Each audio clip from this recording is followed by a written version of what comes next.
Yes, it's on. It's 5:30, call the meeting to order. Please stand, pledge allegiance to the flag. I pledge allegiance to the flag of the United States of America and to the republic for which it stands, one nation, under God, indivisible, with liberty and justice for all.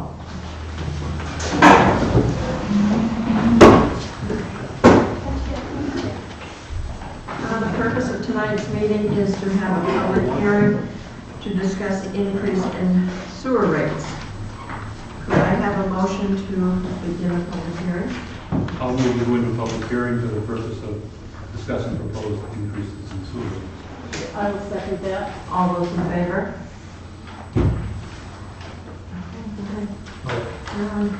Good evening, everyone. Thank you for coming. You probably, and I'm the town manager, obviously, that's John O'Connor.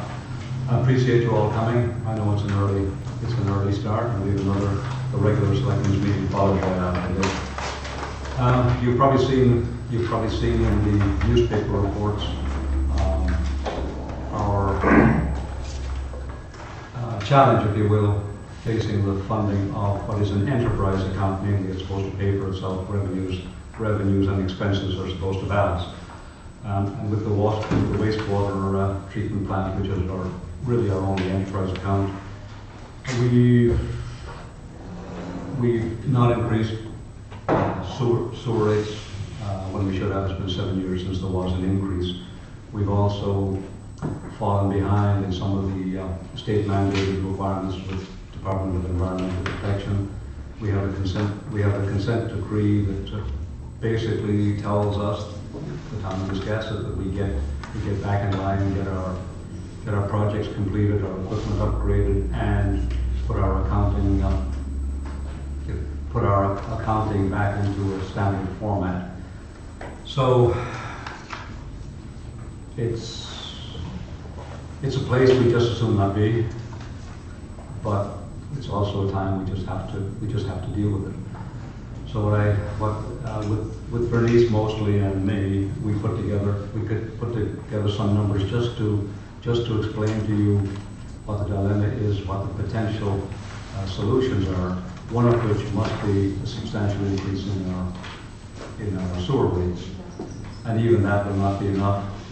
So it'll be up to the board to determine whether to borrow from the town reserves or whether to borrow outside, whether it be a USDA or commercial bank or whatever it might be. So if you would look at the 5-column spreadsheet in the portrait format, the key thing to look for is at the very, very bottom, the bottom lines. You will see that in the black, in the bold type there, this is something we have not been doing, and we are required to do. Our auditors and the DEP are on our case about this. We are supposed to put aside $15,090 for a contingency allowance, which you can see is 2.5% of our revenues. We have, in our books, we have been showing that we have an obligation to show the depreciation figure, which is approximately $100,000 in our accounts, but we have not got it reflected in how we deal with our enterprise fund accounting. And we're also supposed to put aside, I call this a sinking fund, $61,000 a year to be there for when we have to replace the plant, which will be many years in the future. All these are requirements, and we weren't accounting for them correctly. So I will jump to on the landscape side of page 2. What we've done is with releases back and forth, we've tried to display the situation as it stands. If we look at the bottom one, with no fee increase, no rate increase, we would have $451,000 is what we would generally generate in sewer fees. We are short $256,000 if we go to where we have to go, namely satisfy the auditors and satisfy the Department of Environmental Protection. we don't have any more impact fees left. We've been using it as we go along. So that's what happens if we just go flat, which we cannot do. We would have to come up with $250,000 to make the numbers work. If we look at a 23% fee increase, and if you recollect, we have had no fee increase, sewer rate increase for 7 years. So that, I would see that pretty much as just catching up on the rate increases that did not occur. And if we did have a 23% increase, we would have a shortfall of $150,000, which again would have to come from either borrowing from the town reserves or borrowing commercially or through some program, or if the sun shines on us for a little bit, we might get a grant of some sort that would have no repayment, no need for us to use our own resources. If we were to increase the fees by 35%, we would have a shortfall of about $100,000. And if we were to take care of all our financial needs by way of a sewer rate increase, we'd be looking at a 56% increase. So that's what we need to remedy the shortfall. So as I said, we're looking at significant rate increase, and it will be up to what the public hearing generates for comments, and then it will ultimately be up to the board to decide, incorporating the sentiments of the voters, and then deciding to set the rate, which will happen within a few weeks. So I think, Madam Chair, that's fair. Did I miss anything? No, I don't think you missed a thing. I think I personally would like to know if we were to do the 23%, what the increase per every 3 months would be. Because they get 3-month bills, correct? Yeah, quarterly. They get quarterly bills. You have no idea. The minimum is 72 for 3 months. 72, that's what the increase would be, or not? The minimum bill every 3 months is $72. So then, Less than $20. It would be about $68 for the year. I'm sorry. It would be about $68 for the year. the increase would be? Yes, on the basic. On top of 72? Yes, if 72 quarterly, it is what the baseline sewer fee is. Then the 23.5% increase would be another $67.70 for the year.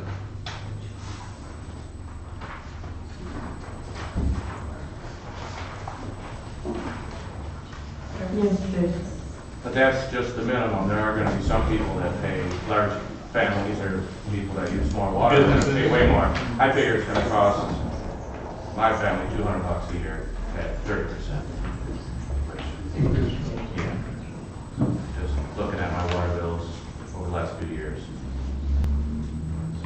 Yes. Go ahead, Christina. Yes, please.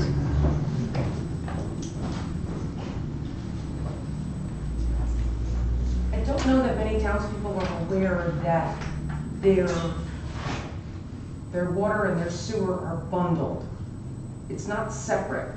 So for those people who have like a large lawn or something like that, they're being charged an extra for their sewer while they're watering their lawns, unless they get like a separate meter for that. So dependent upon how much of your water use, that calculates your sewage use. Correct. But I don't know that many townspeople are aware of that. And I think that they should be aware of that with this increase coming, if it is to come, which I don't understand why there's this lapse of 7 years, or who didn't see this coming down the pike, or why isn't this budgeted properly instead of having the taxpayers, again, foot the bill, and it harm them personally more. I can't speak to the last 7 years, but None of this revenue will come by way of property taxes. It will come, Right, in our bills, in our quarterly bills. yeah, it'll just come on the rates of water rates, yes. Right, so if, you know, so I'm a minimum person, so minimally, if you go with the 23, I'm increasing, you know, another 16, or what is it, $67 a month? A year. No. A year. I'm sorry, a year. Still, you know, that's a lot. And I'm just the minimum person, like Jason said, he's looking at a huge increase. And I know, you know, there are a lot of people who have, you know, multiple kids, but one of the things that I think is important is if you're going to do this increase, will there be an option for those people who have like a small amount, or they use like a large amount, not for sewage, to get a separate meter? Will you offer that option? Hadn't addressed it, but one of my own problems is I hate the idea of watering lawns and washing cars and drinking water, which is effectively what we're doing. And that does feed into what you're saying, that they're two absolutely different things. To put a separate set of meters, separate system together would cost more money, but we have not. I think that's something that if you're gonna put this up to the people, that they need to know that whatever your water is bundled right up in with your sewage. Because I don't think that I was only made aware of it when I was attending the water meetings, when they were replacing the pipes and the water increase was coming. And one of my neighbors has a huge garden, and I think he went to get a separate meter because he doesn't have, it's like 2 people in his house. But don't they break it out in your bill? They break out your water and they break out your sewer. But the sewer's But based it's- on the water usage. Your sewage is based upon your water. So they So go if you're up one of and these, go like, out. you know, if it's yellow, let it go, if it's brown, flush it down people, then, but you're, you know, taking a whole bunch of showers and stuff, or you've got like a lot of laundry and stuff, sure, you know, that's gonna affect it. But what I'm saying is that it's bundled, depending upon your water usage, that's what your sewage is based on. Okay. See, were you aware of that? Yes, I was. Okay, But I'm saying on the bill, it breaks it out. This is much water, this is much sewer. That's what I'm saying. I'm a minimum person. I only use 3 units and I still pay the max. You know, I pay that, I still pay like, you know, $157 now, which now will go up to whatever, $180, $190. Thank you. Anybody else have any comments regarding it? Yes, Kim? So I think, I would agree that it's unfortunate that the town, and I don't know if there's new people, we have a new town manager, we have a new sewer guy, I'm new on the board. But the town dropped the ball for 7 years, we have a new treasurer who brought this to our attention, helped out. So that's really unfortunate, but we still have to fix it. And I don't think that we should take the money from the reserve accounts. I would be in favor of some sort of rate increase in the middle here and then borrowing the difference. And moving forward, let's do it right.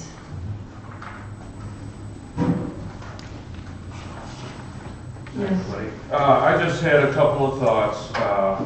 Number one, this could be an excellent time for people to decide to actually conserve water. We know that how much we're paying. When I moved here, got my first water bill, and having had a well for many years, I was shocked. And then I tried to, you know, keep track of it. I fixed my toilets, I did some stuff. I was actually able to save $100 by replacing some parts, $100 a bill.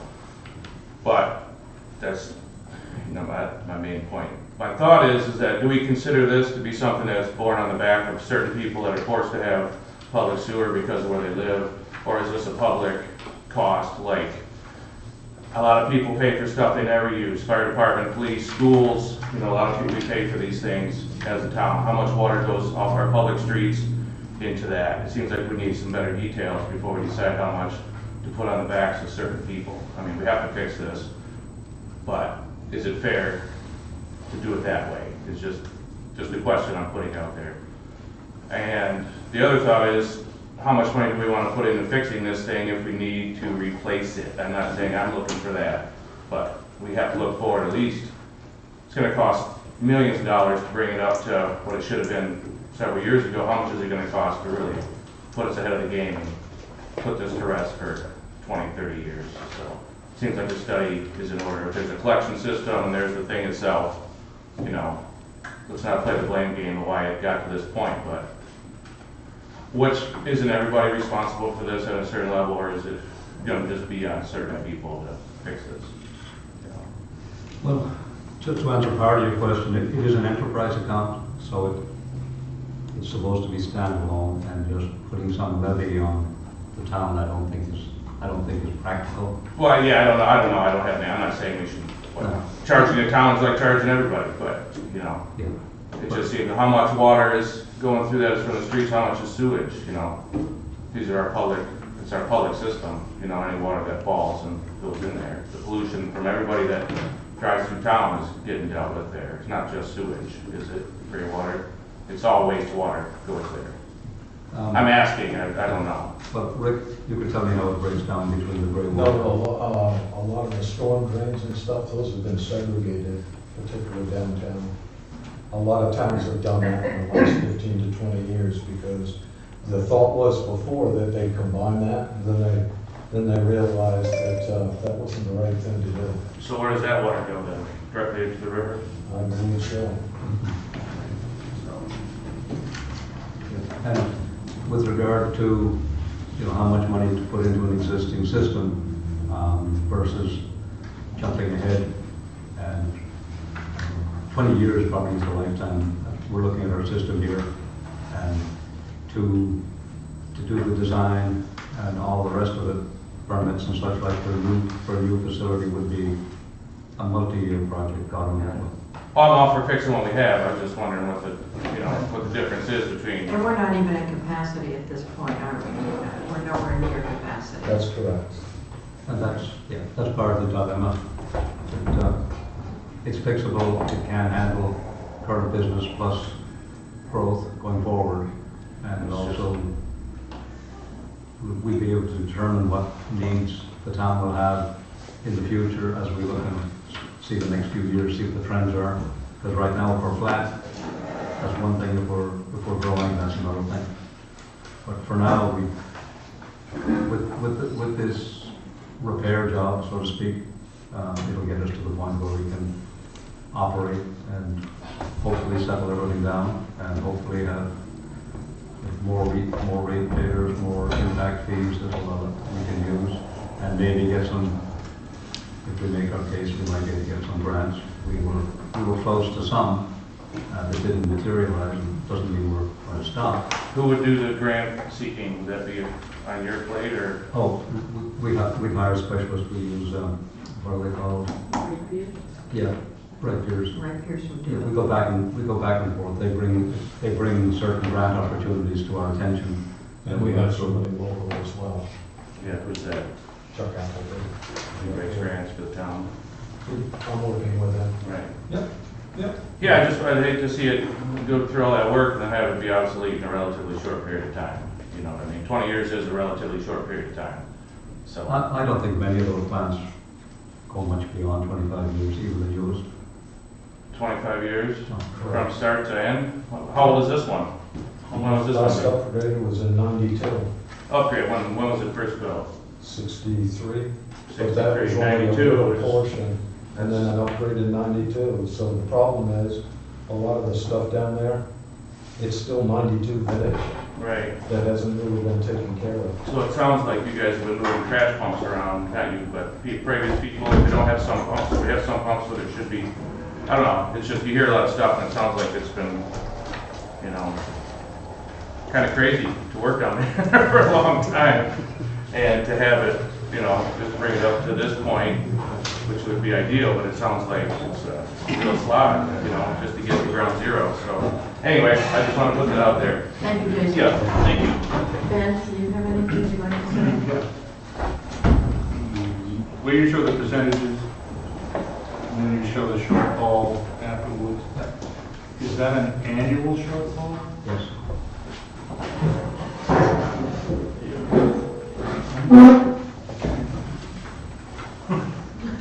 I think we need to try and get to where we have to be so that there's no shortfall, but maybe not do it all in 1 year, but take it in steps. That would be reasonable. Yes, Bernice? We partly have done it in steps because the depreciation is really 176,000 and we put 100,000 in there. I'm sorry, can you explain what? On page 1, Yeah. on the bottom, the expenses that have not been included in the budget in the past, Right, the right. depreciation, it's really 176,000 and we put 100 in there. Okay. So if we had put the extra 76,000 in there, the percentages would have been considerably higher. So that's a step. So that's what I'm saying, is we have done one step. I guess my question is, if we were to do, I'm only playing devil's advocate here, the increase of 56% to generate the 708,000, will that put us where we should be as far as maintenance and having the sewer plant up to par? Not if everything was built in 92. I don't want, what I'm trying to get at is I don't want to think of 56% now and then 2 years from now come back and say, hey, we got to raise it another 23%, 24%. And I think one of the meetings we had, Judy Flanagan made a very good point. If we're going to do this, maybe it's time to bite a bullet and just fix it and get it over with instead of Mickey Mousing it, because we end up with DEP on us every couple of years, and we pay a fine. Before I speak, I'd like you to, would you like to? Sure. Go ahead. I may not be the most popular guy in the room tonight. For the sake of you who don't know me, my name is Jim Crowley. I'm a resident of the town of Wiscasset. I'm also an employee of the DEP, the Division of Water Quality Management, which are the people that you're grappling with right now. It would be inappropriate for me to address certain things, okay? But as a citizen of Wiscasset, I will address several things. To my knowledge, and in my decades in this business, I've seen a lot of treatment plants throughout the entire state of Maine, in New York and other places. So I have a pretty good background in terms of what things are like in different places. And I've been in town here since the late 1990s. So I have a little bit of history here in town too. Not much, but a little bit.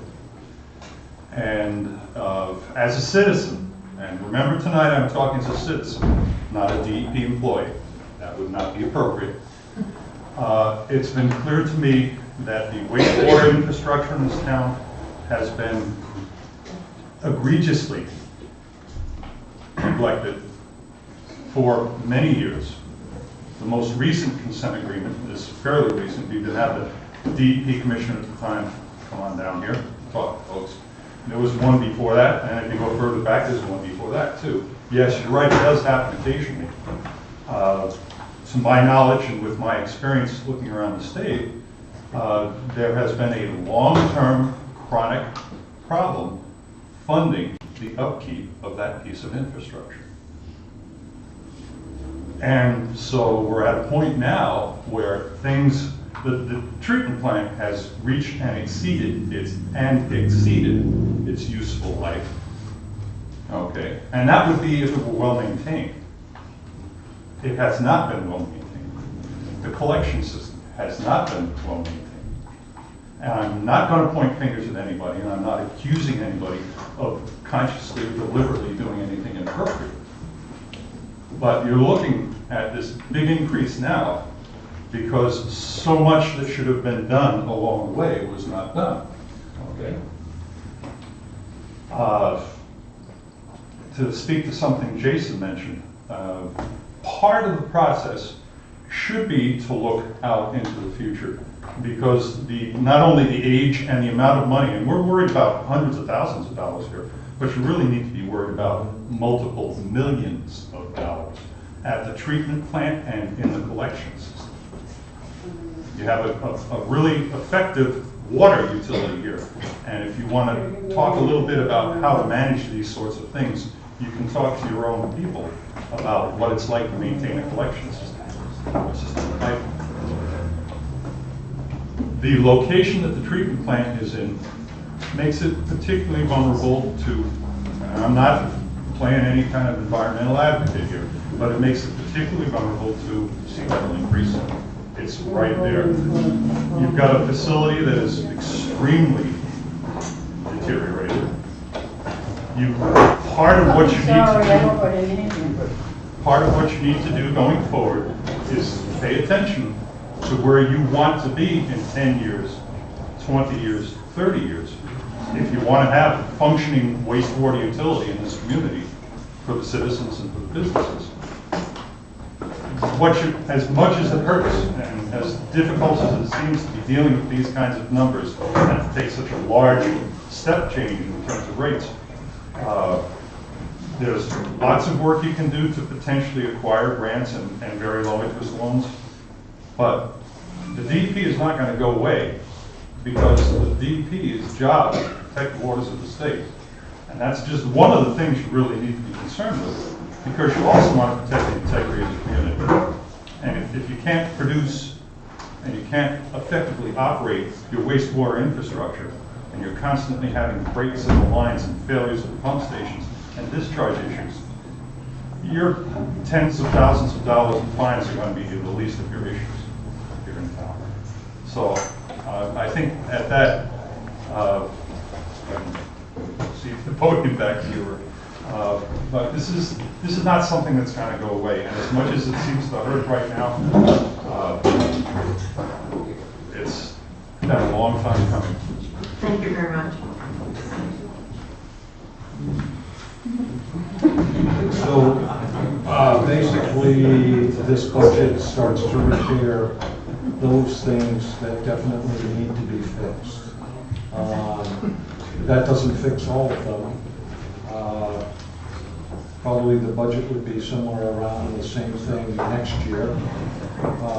At the same time, looking out into the future, what we have to decide is, all of us collectively looking at the resiliency study and sea level and decide if the plant is going to be upgraded there or moved to a different spot, as well as looking at the collection system. So stole a little bit of my thunder, but that was something that was going to be coming up in the next few selectmen's meeting, to look out into the future and start discussing that, and looking for putting some requests for quotes on what they would do, divided up, one as facility and one as collection system, and then seeing what we could do for grants.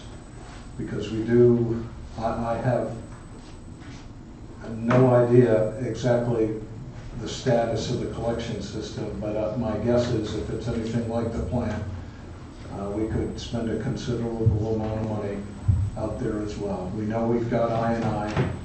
There was some stuff done in 1996 downtown, but there's plenty of other miles of pipe to look at. So. Okay. All right. Thank you. Bob, Catherine, do you have any comments that you'd like to make at this point? Go ahead, no. Me too. We are having a dilemma. What is the board's thought? I know what Kim says. I really don't want to do the 56%. I don't think that's fair. I'd like to do it in increments if we could. 2 or 3 years. Yes, Denise. This year, you also have the $42,600 in the impact fee to help take away that bite. That's not going to be there next year. So if we went halfway, the 29, we don't want to be short 125,000. Is that what you're saying? What I'm saying is for this year, but if the budget stays at the same level that we're talking for the upcoming year, you're going to have to come up with an additional $42,600 from revenue somewhere, because we're using the impact fee to reduce the rates now. The rate increase, correct. as well as only using the $100,000 of depreciation instead of the full amount that we should be using. So you're talking an additional $110,000 is not in here.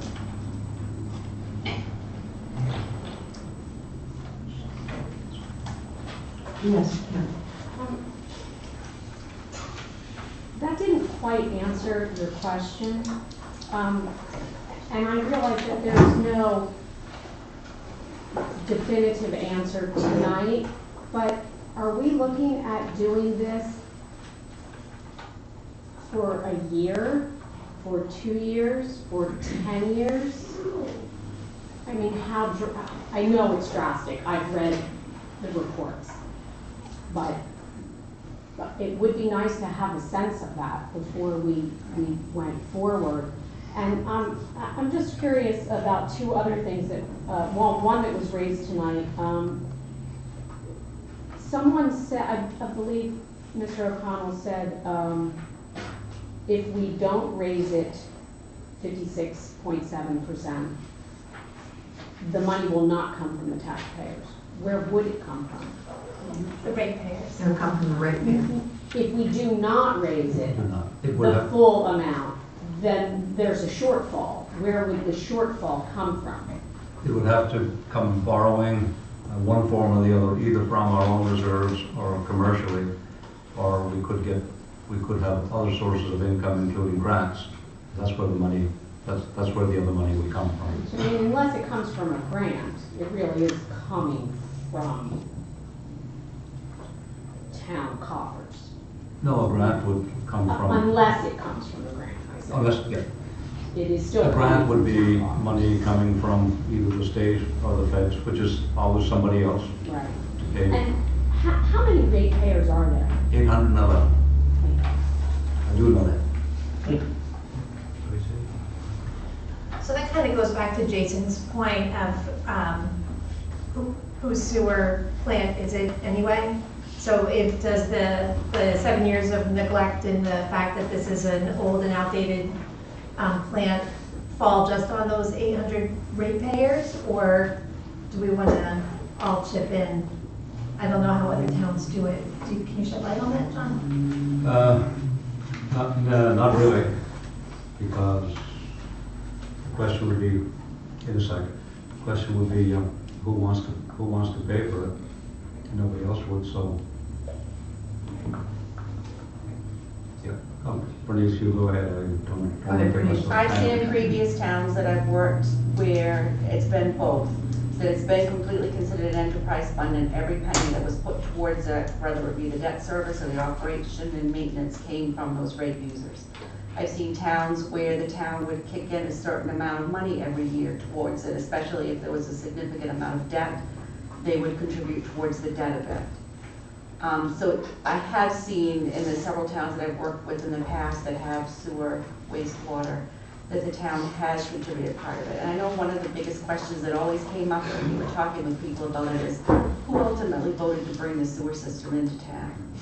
It wasn't those 811 rate users, it was the town, because it's an overall benefit of the town by keeping the pollution confined to the sewer treatment plant. And that was always a bone of contention when I worked in Lubec, that the ratepayers felt like they shouldn't have to pay the full brunt of it because it's a benefit to the overall town. Much like what Jason was saying, we don't use some of the other facilities that we wind up paying for. So I've seen it both ways. Thank you. Well, I don't think this is going to be a decision will be made tonight. It's Bob? I unfortunately came in the middle of this, I have more to say before I got here, but I would add that the town has contributed every time one of those pump stations has been upgraded, it was taxpayer money that did it.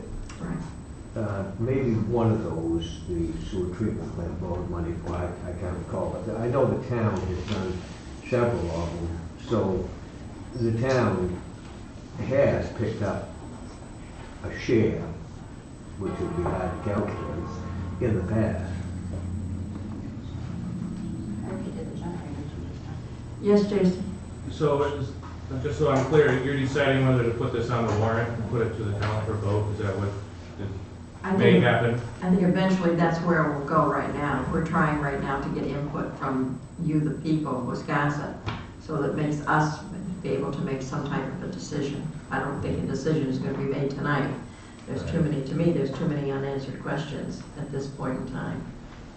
I just don't wanna slap a 56% raise on somebody and just say, oh, the heck with it, let's go. I wanna really do our due diligence to make sure what we're doing is correct.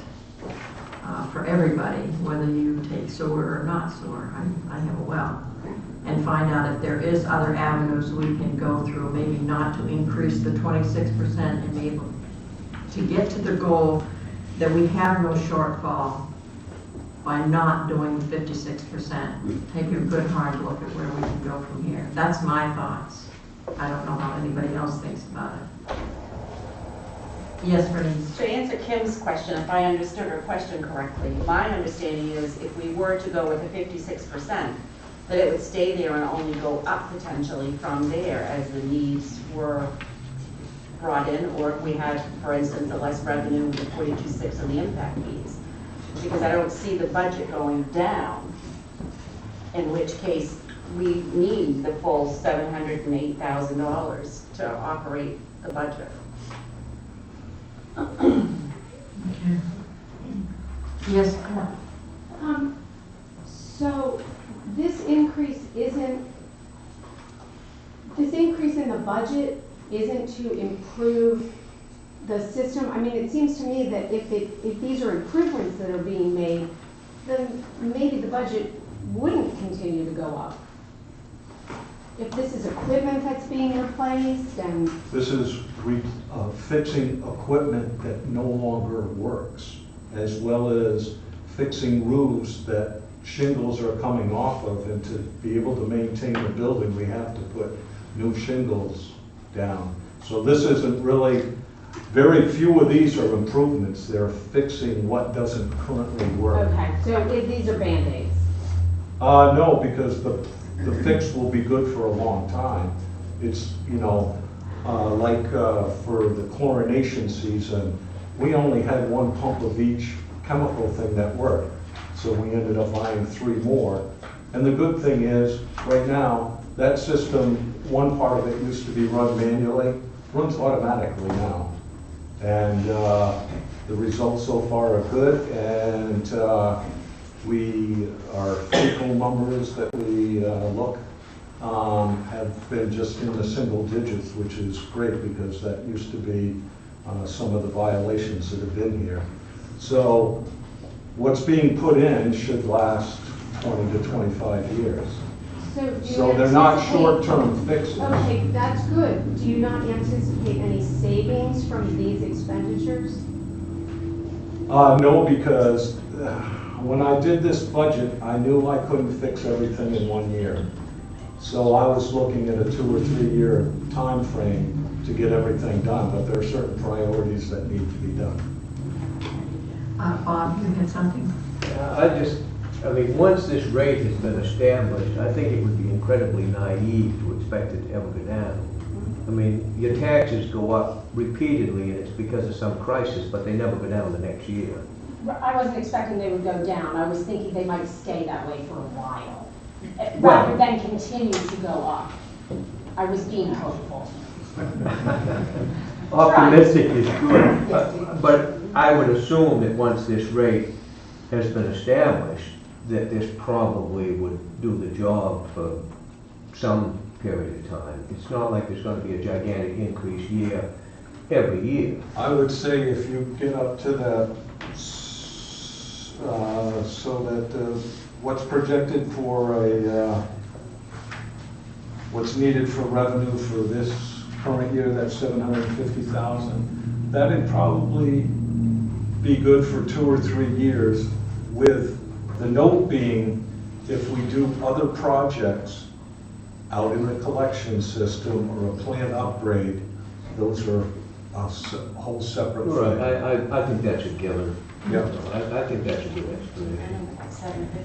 Kim? Yeah, I was just gonna say that the reason we are facing a giant rate increase now is because we haven't set aside we haven't done rate increases for 7 years, and we haven't set aside the contingency allowance or the capital reserve.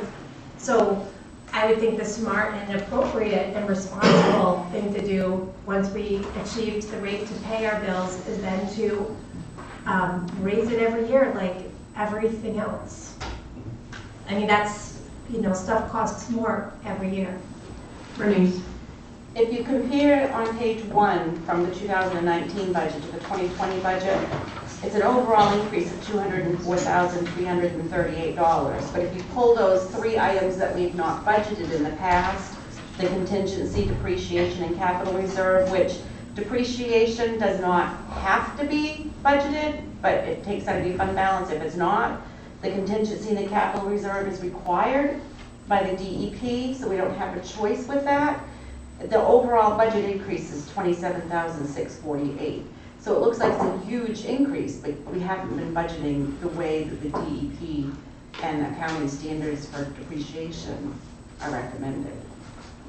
Okay. Anything else? Yes, Bob? I guess looking at it that way, I certainly could argue that the ratepayers have actually gotten a huge break year after year after year. They have for 7 years.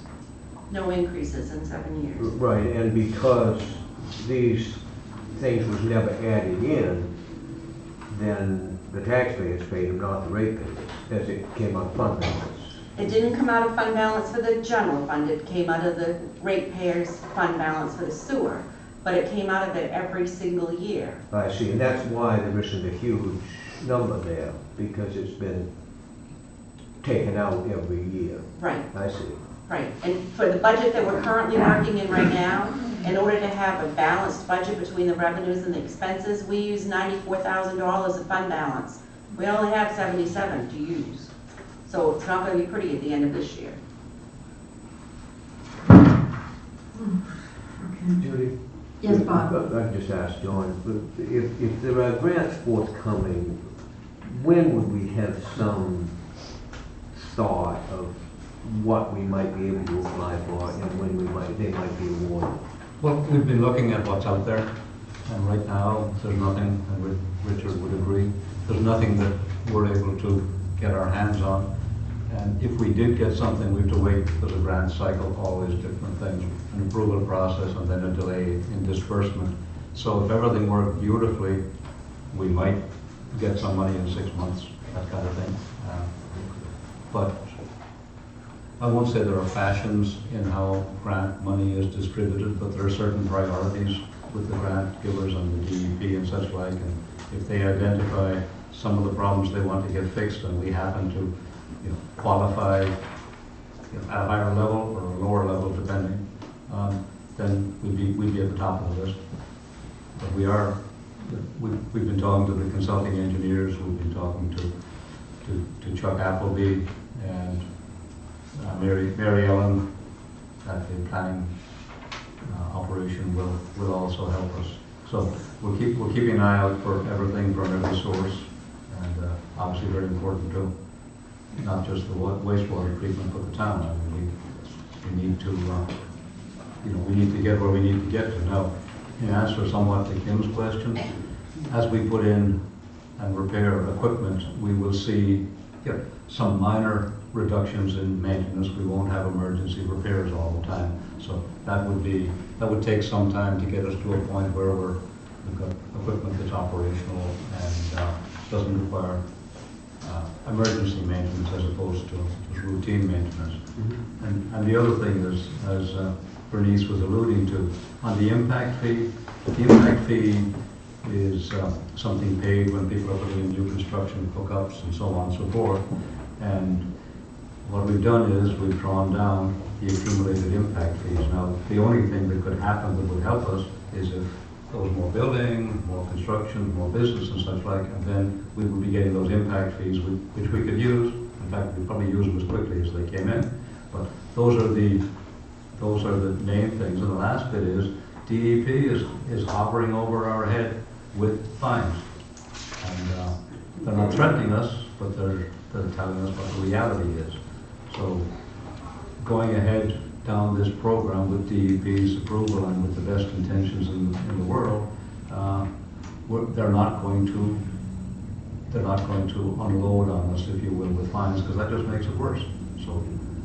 So that's, Yeah, well, I don't have any issue at all with the numbers that been put forward here. If, as long as we generate this amount of money from whatever way we decide to do it, then that will satisfy the DEP Yes. for this year. We will accomplish the things that have to be done within this next year. correct. Thank you. So Bob, just out of curiosity, of the percentages, which one are you thinking of the increase?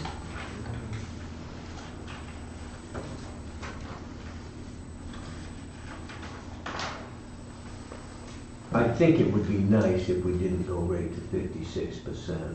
But I do think that the ratepayers have enjoyed a period of plenty, and they probably do need to pick up, a significant part of this. So, just out of curiosity with the board, would they consider the 29.04 right now, and then in a couple of years, increase it again, Next year.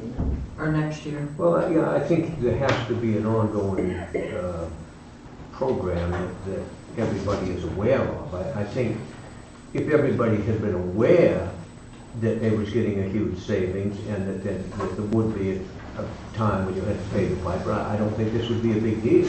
Right. But nobody shared that. So it is a big deal. Pam?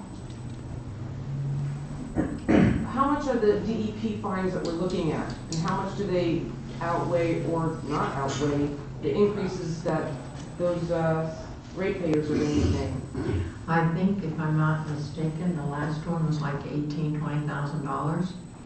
Okay. The one previous, as I've been a selectman here, I think 10 years, I think that's 3 times we've had to pay DEP. So- And it hasn't been cheap. So why is it that we're at this emergency point? Why is it that things aren't being maintained? And why is it that we always get to this point where it's like an emergency situation and we have to borrow money from these? Because I honestly think that for you, who you have a well, I'm sure you have a septic as well. Yes, I do. So, and I understand, there's like EMTs and fire that people don't take, but those people who have wells and septics, they chose that, perhaps. They want to live off the grid, and then they're gonna have to pay for us because somebody didn't maintain something, somebody didn't increase something gradually. We really need to maintain things. Well, this is the point we're at right now, and we're getting to so that we can get to the point where we can maintain. As everybody has said, we're not gonna point fingers about who slipped the ball or whatever have you. But somebody does need to be held accountable, not the ratepayers. We just flush, Well, you probably should have had rate increases all along in the last 7 years. Well, who's responsible for that? Well, I guess you're looking at the boards. Well, come on guys, let's get it together.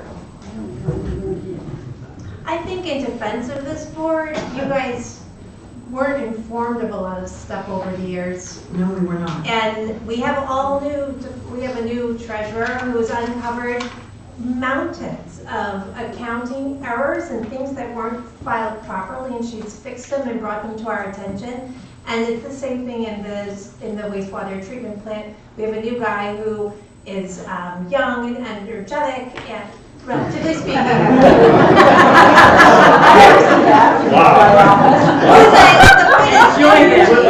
Who's like doing stuff, and the last guy that was there was a great guy. I took my class there, we had a tour, like very, very nice people. I don't think anybody meant to cause harm, but now we're fixing things, and that's okay. I don't think anyone ever intentionally thought like, oh, let's just let this stuff slide for 7 years. Catherine?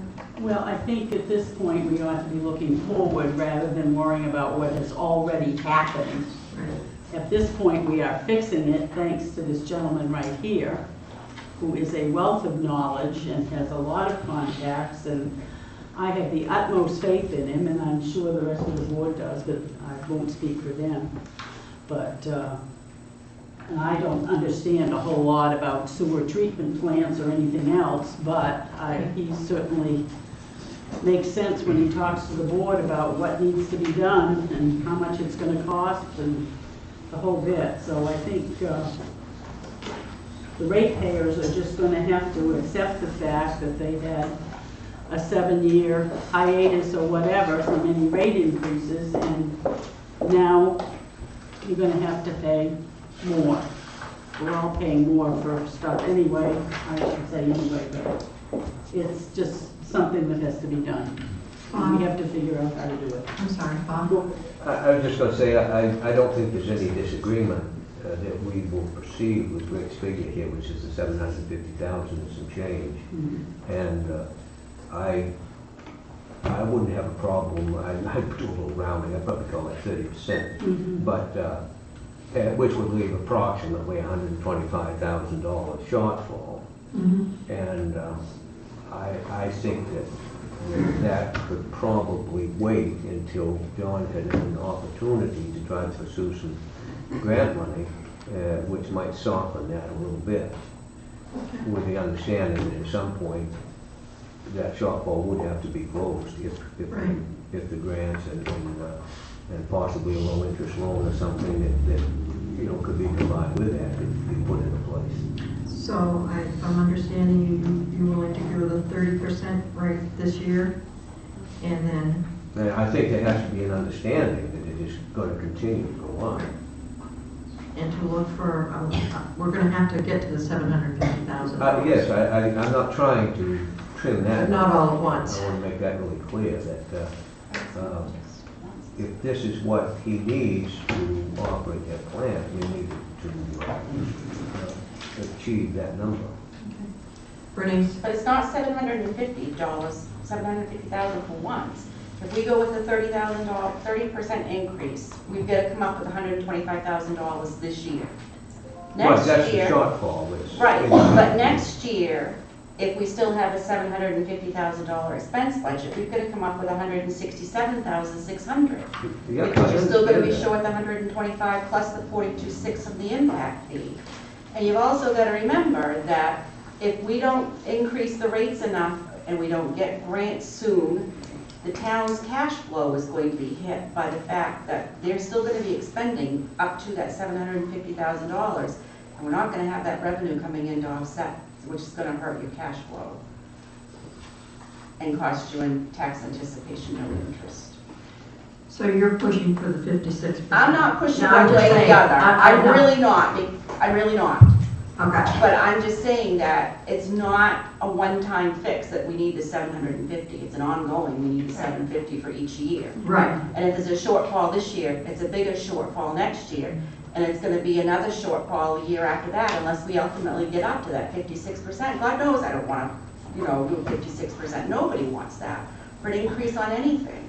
But I think I know what Bob is saying. Do the 30% this year, and then next year revisit the whole situation and see where we are financially. We might only have to go up a smaller amount. That's true, but you also would know what the shortfall is going to be, which is you're going to include that 42,000, and that you would calculate that into your rate increase for the next year. Okay. So where does the $125,000 shortfall come from for the current year for 2020? Well, we're hoping that John can acquire some grants. Or we can borrow the money. Applying is one thing.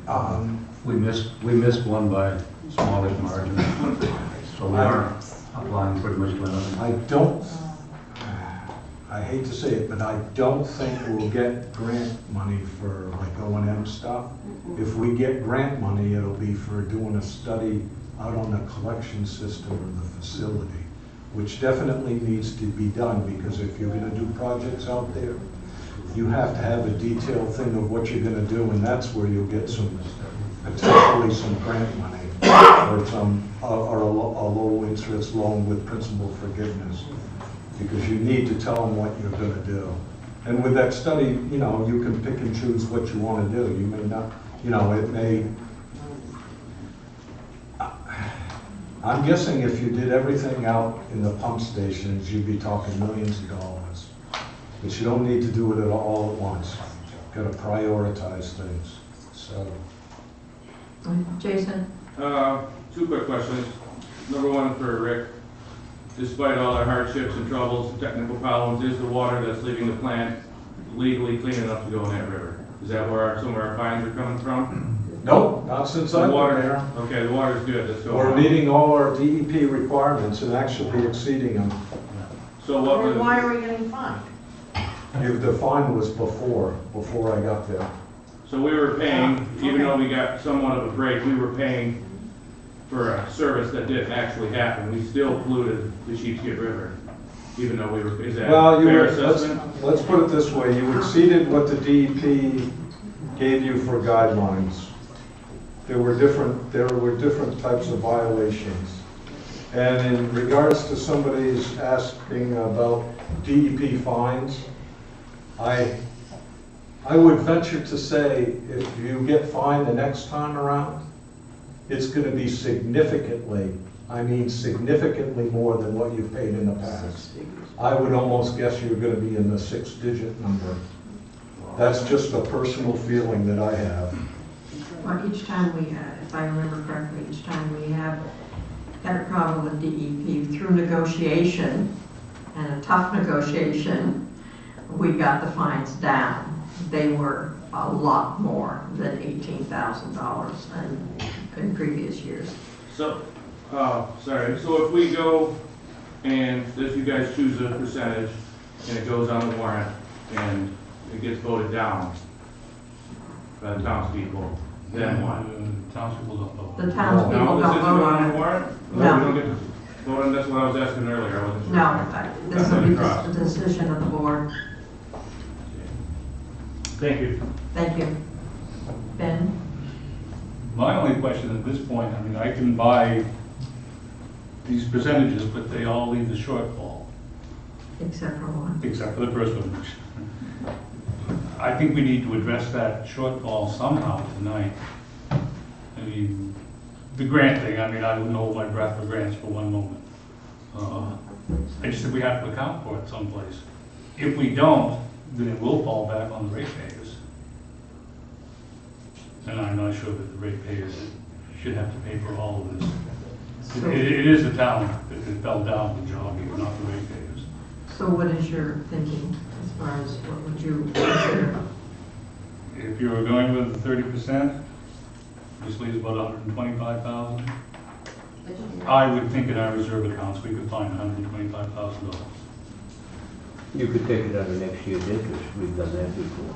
Right. Or whatever, that we, which I would would agree be. with that. If we took it out of next year's 3.5% capital, is that what you're saying? If that's That what would it be is. all right. I wouldn't have a problem with that. I Yeah. wouldn't I- either. If we can do it that way. If we can do that at 3%. Well, but cash flow wise, we may need to do it within the current year. Didn't But you we guys can, tell me? I understand we can get there, I just think we need to earmark how we're going to try to get there. And that would require a vote of the townspeople to do that portion of it. And I think that you guys explained to me, when we talked about the TIF loans, when I first started, that it was cheaper for us to borrow money and pay on a really low interest rate than to take it from a reserve that's earning money for us hand over fist right now. And, you know, and. Well, as long as like- that responsibility falls to the taxpayer, or to the town, then fine. Well, like Bob always says, it's all town money. So, like, I wouldn't want to take it from the money that was earning us a lot of money. That's our bread and butter. We've spent like over $6 million of earnings from that, and we have more money now than we did in 2010. So, if we could borrow it, it sounds You like also a can cheaper borrow option. from that money and pay it back to yourself. I think we've already discussed that with So we Jason. did do that actually for Yes. 10 years. And We've just done that previously. so- At market rates, like they paid us back. No, they only If paid the you principal borrow amount it, that you came don't out. get no interest on it. Right. But you're paying it back to yourself. I know, but you're not earning the money on it. Like, if you go to the investment committee meetings, like, now's not the time to be taking money out of there. We should get ready, because winter is coming. You've got summer. You're you're talking winter, I'm not waiting for summer. No, I mean, but getting ready for the time when the market does not continue on this trend. Okay. Bernice? And remember, we've historically taken 4.5% out of the reserves, and the investment committee recommends 3.5. We can go up to 4.5. But we've taken the 4.5 and should only be taking the 3.5. And last year, we took even then some, We right? did, Yes, we took an extra million. we did. Okay. Is that the end of the public meeting? Are we all done?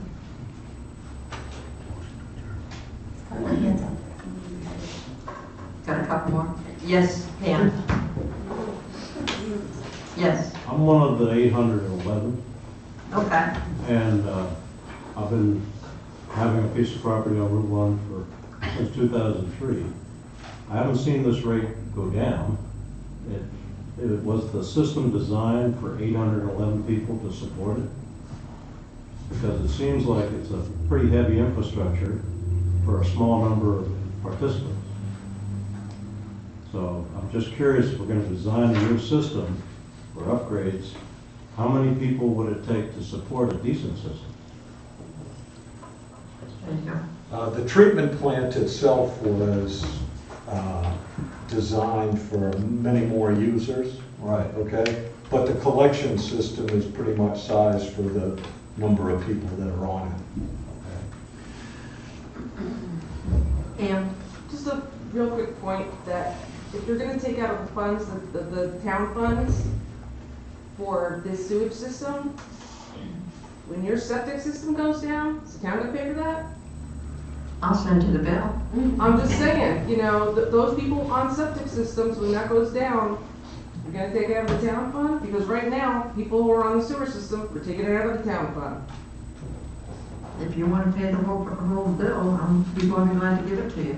Do you Yes, understand ma'am. the point though? I understand your point. I don't think you do, because all of these, there's only 811 people, and there's like, how many, 3,000 people in this town? How many people who have septic systems? They're gonna be taking out of the town fund to cover those 811 people, including the 811 people. But when something goes wrong with their septic system, is the town gonna help them out? No, they won't.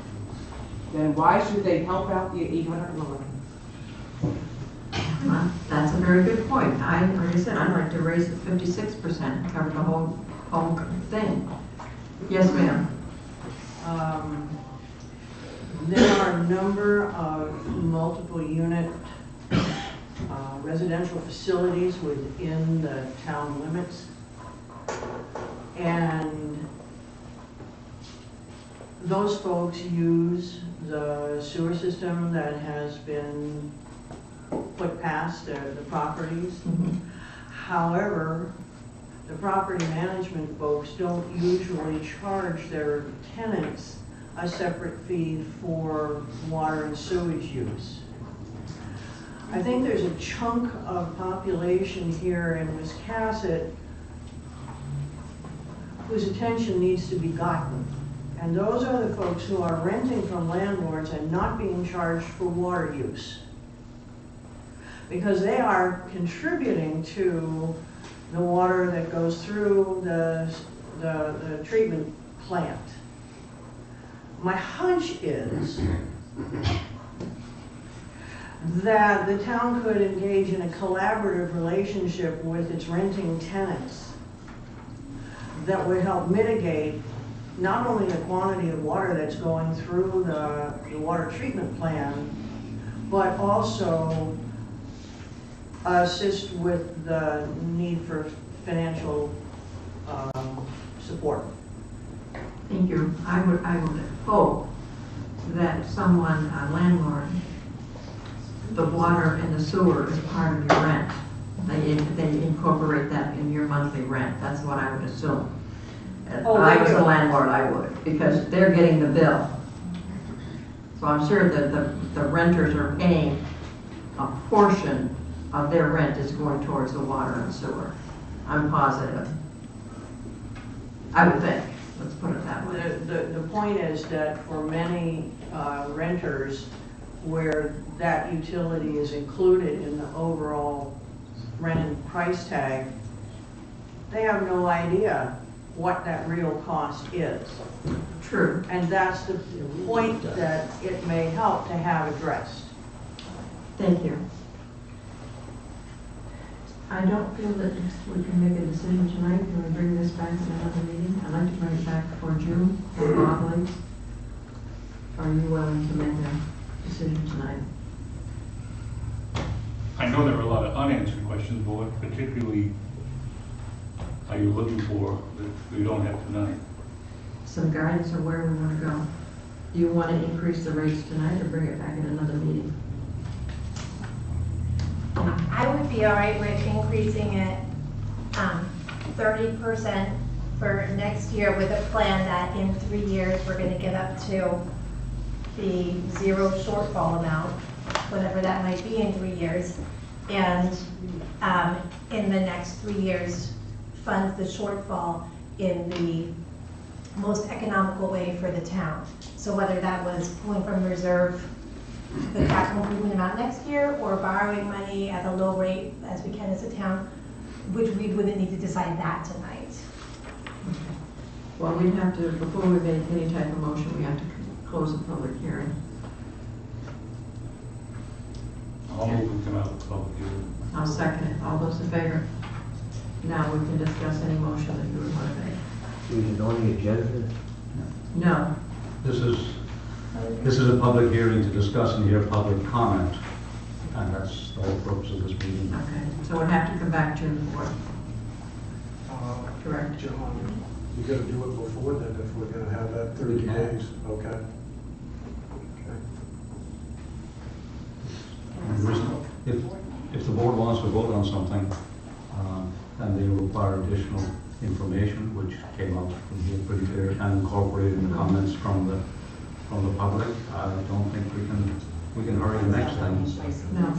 That's my view. I'd like to bring it back June 4th. Wait, why are we not voting on it? Because it's not on the agenda?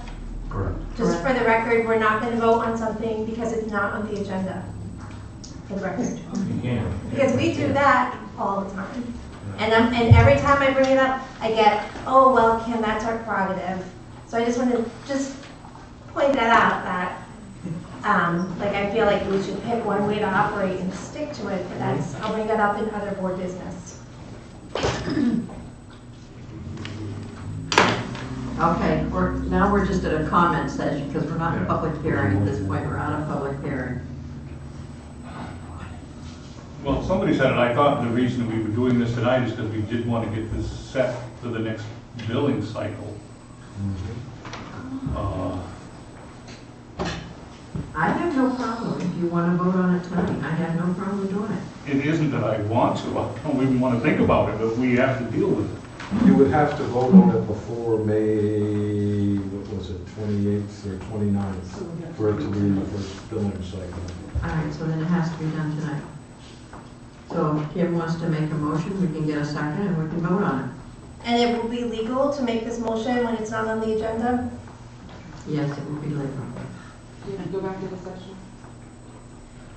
So then I would make a motion that we increase, can we round it up? Are we good with 30%. Yeah, all right, that we authorize a 30% increase on the user fees for the wastewater treatment plant, with the understanding that we will increase it to, should I say 57%? No, like you said before. I Okay, think increase it to creates an no amount that shortfall. will leave us with zero shortfall within 3 years. That sounds good. And the difference during the next 3 years will be made up in the way that is most economical from the town, whether that is our capital improvement reserve drawdown or a loan. Okay. I'll second the motion. All right, good. Yes, Renee? If it is a loan, who's gonna be paying it back, the town or the rate users? I was going to say I could second the motion, but I think that the second part of it needs some work Some at work. some point. But at the moment, we need to get the rate itself on the table and going. And I think that taking the shortfall out of the next year's interest makes the most sense. Because you're gonna use that interest anyway. This would be a good thing to use it for. It's certainly capital improvement. Right. I mean, when we get fines for polluting the river, besides the fact that we're polluting the river and that in itself is bad, but the town gets the fine, not just the Correct. sewage treatment plant. All right, so And it then comes out of there, our, we need to cover the general ourselves. fund. Okay, it's been moved and seconded. All those in favor? So it passes. Thank you very much. Well, we were gonna have a half-hour public hearing, and it's all, we are now 20 minutes to 7. So I guess we're gonna go right directly into our selectmen's meeting. Yeah, just for the record, I'm not sure that we follow the protocol, so I'll have to check in the morning. Okay. Okay, shall we have, yes, Jason? I just want to ask John to clarify what he just said, what protocol? This was a public hearing to listen to input from the public, and it's a hearing. That's what I thought, because at other meetings in the past, there's been some bickering over whether you could Oh, yeah. vote when it wasn't on the agenda. Yeah, I know That was the question I was going to ask. Wait, so- did we just vote outside of a meeting? No, you voted in the hearing, which. No, it came out of the hearing. Came out of the hearing. I'll look at the vote. And we just, Yes, we voted to come out of the hearing. Again, I don't think. I just thought it had to be on the agenda ahead of time. I agree, but I think it just matters how the wind is blowing. Julie. We can vote to suspend this account, so we can take this up. Please. We can take this up under the unfinished business, and vote to suspend rules on, taking up something that's not on the agenda and do it in other business. Okay, under other business? Well, we could, Because what we just did doesn't even count because we weren't in a meeting. right, no, I understand that now. Well, I'm never gonna remember what I said. We will. Okay, let us continue with our meeting. Would that be acceptable, George? Yeah, I think we could put on other business in a regular selectmen's meeting, Okay, the June 4th. or even today. But I don't think you can do it this way. Okay, all right, You can come in under other business. okay. Now you have to start this meeting just like the brand new meeting. All right, I'll move you during the public hearing. we already did. Uh, Oh, we adjourned the public hearing. All right, I'll second it. All those in favor? Now we're gonna have the selectmen's meeting. Okay, we're gonna call the selectmen's meeting at 7:45. No, 6:45. 6:45. Time to do that. You wanna I stay? move we take item 4 out of order. Pardon? We're in our selectmen's meeting now. Yes, we are. I want to take item 4 out of order. To get that done? Certainly, we can do that. All those in favor of taking item 4 ahead? Thank you. We have a special presentation of awards, the town report dedication and in memoriam presentations. Would the board please come forward? Come to the front.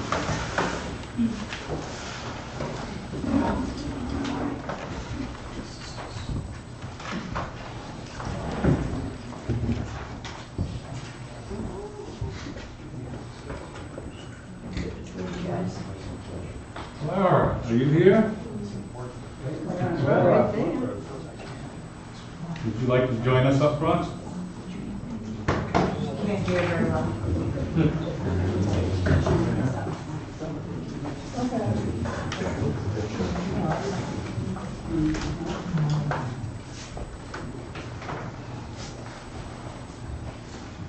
Right up here.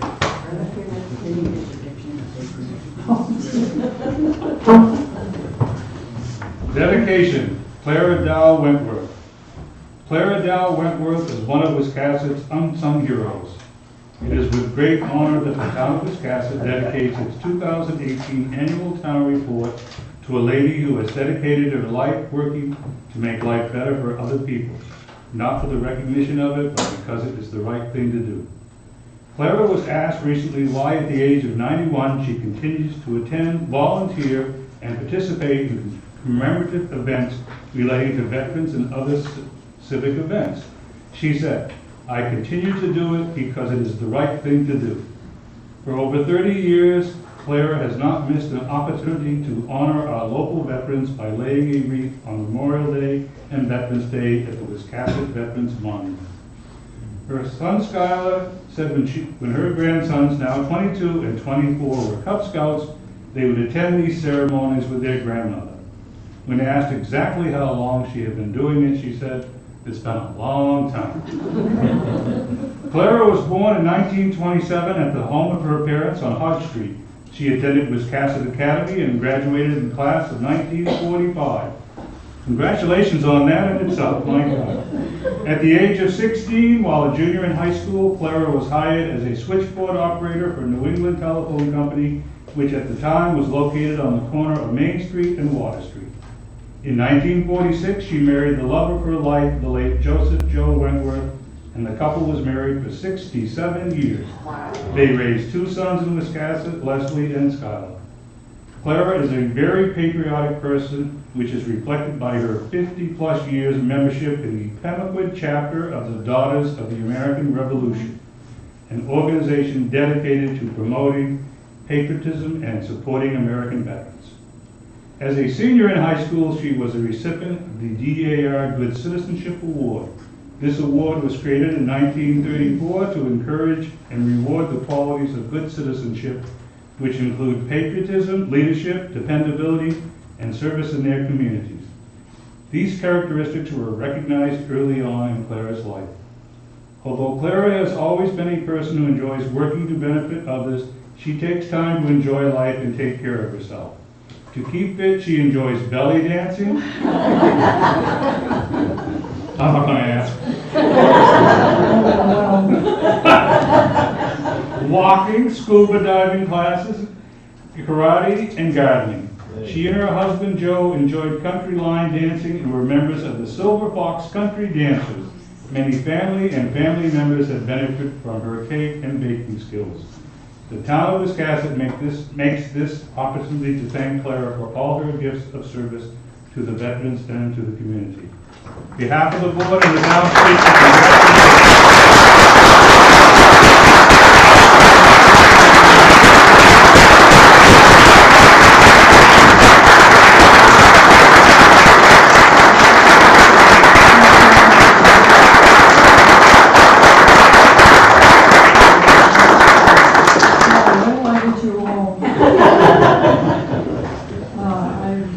I'm overwhelmed, I really am. This is the last thing in the world I ever expected, and I've done these things because I wanted to, and it's what I believed in, and I really appreciate the dedication. I really do.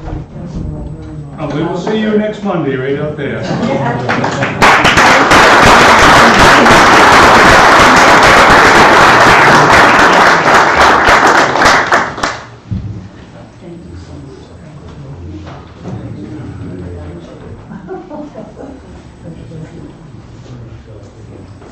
Okay, also, during this past year, the town is saddened by the loss of 2 former selectmen, David R. Nichols and Leroy Roy Farmer.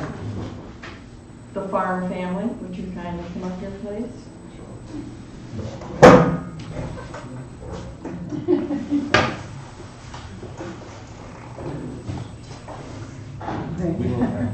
We can come over here. We'll come over here. This will be much better.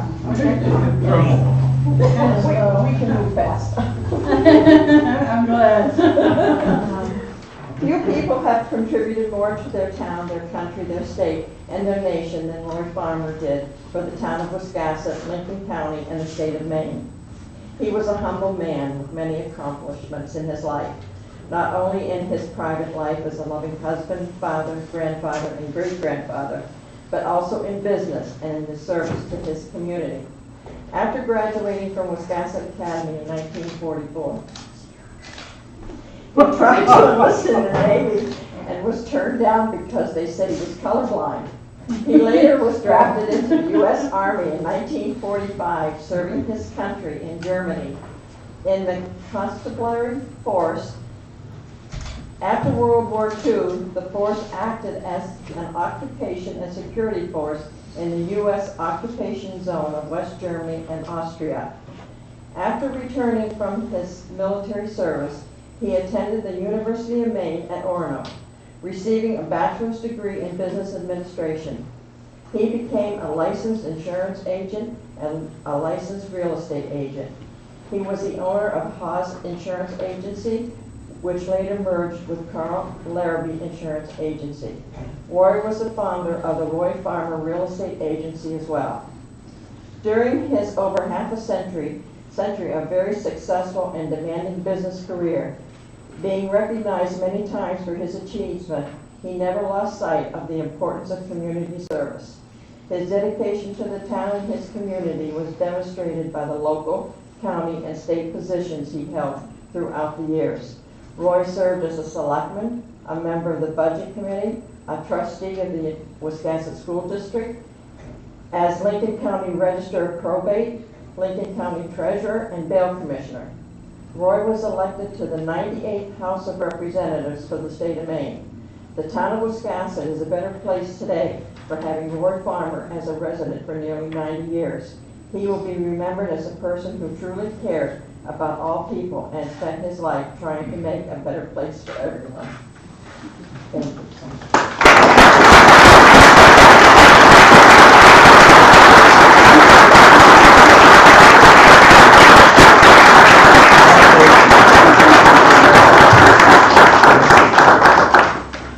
Thanks for moving that up. Yeah, so how are you? You do that a lot, didn't you?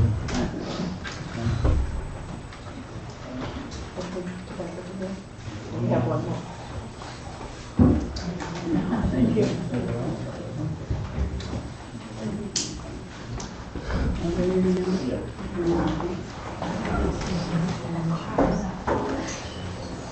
Are we sure what you can show us?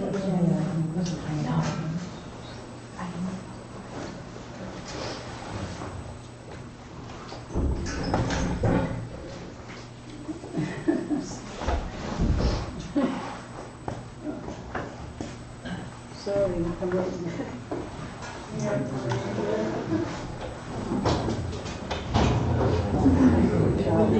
David Nichols, family, come up, please. Thanks, Kyle. Thank you very much.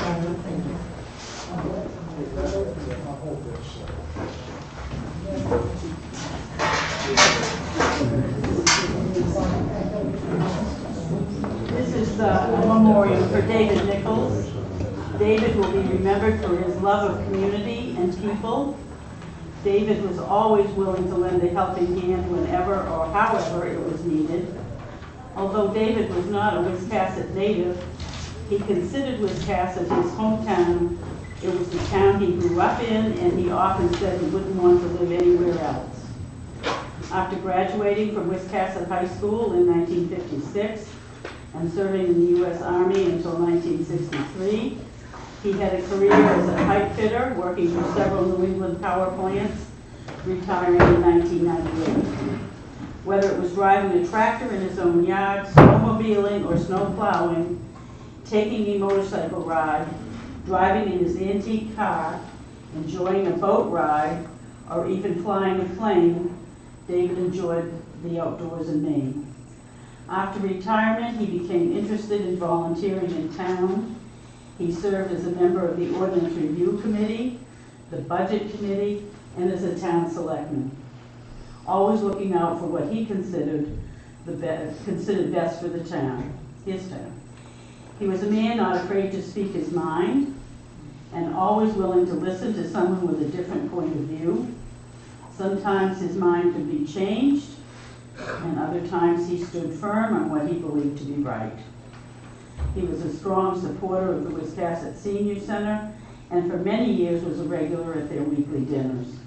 In recent years, David had several medical problems and was unable to get out to town events. Even though he was not able to attend events, he was always interested and would ask his friends to keep him informed on what was happening in town. He often expressed concern for people in Wiscasset being able to pay their taxes with the raising property taxes. One of David's greatest joys in life was giving to others. He once said that life for him was good, and he wanted to do what he could to make it better for others. The people of Wiscasset will truly miss David's giving spirit.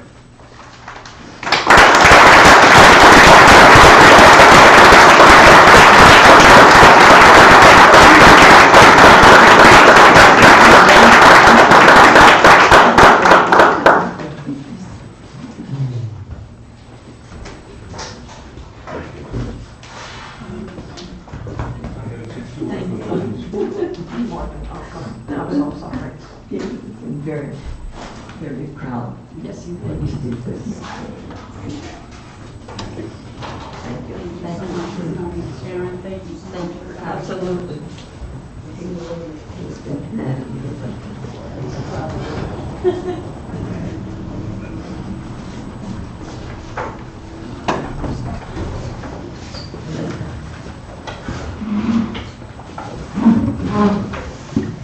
Thank you all. Thank you.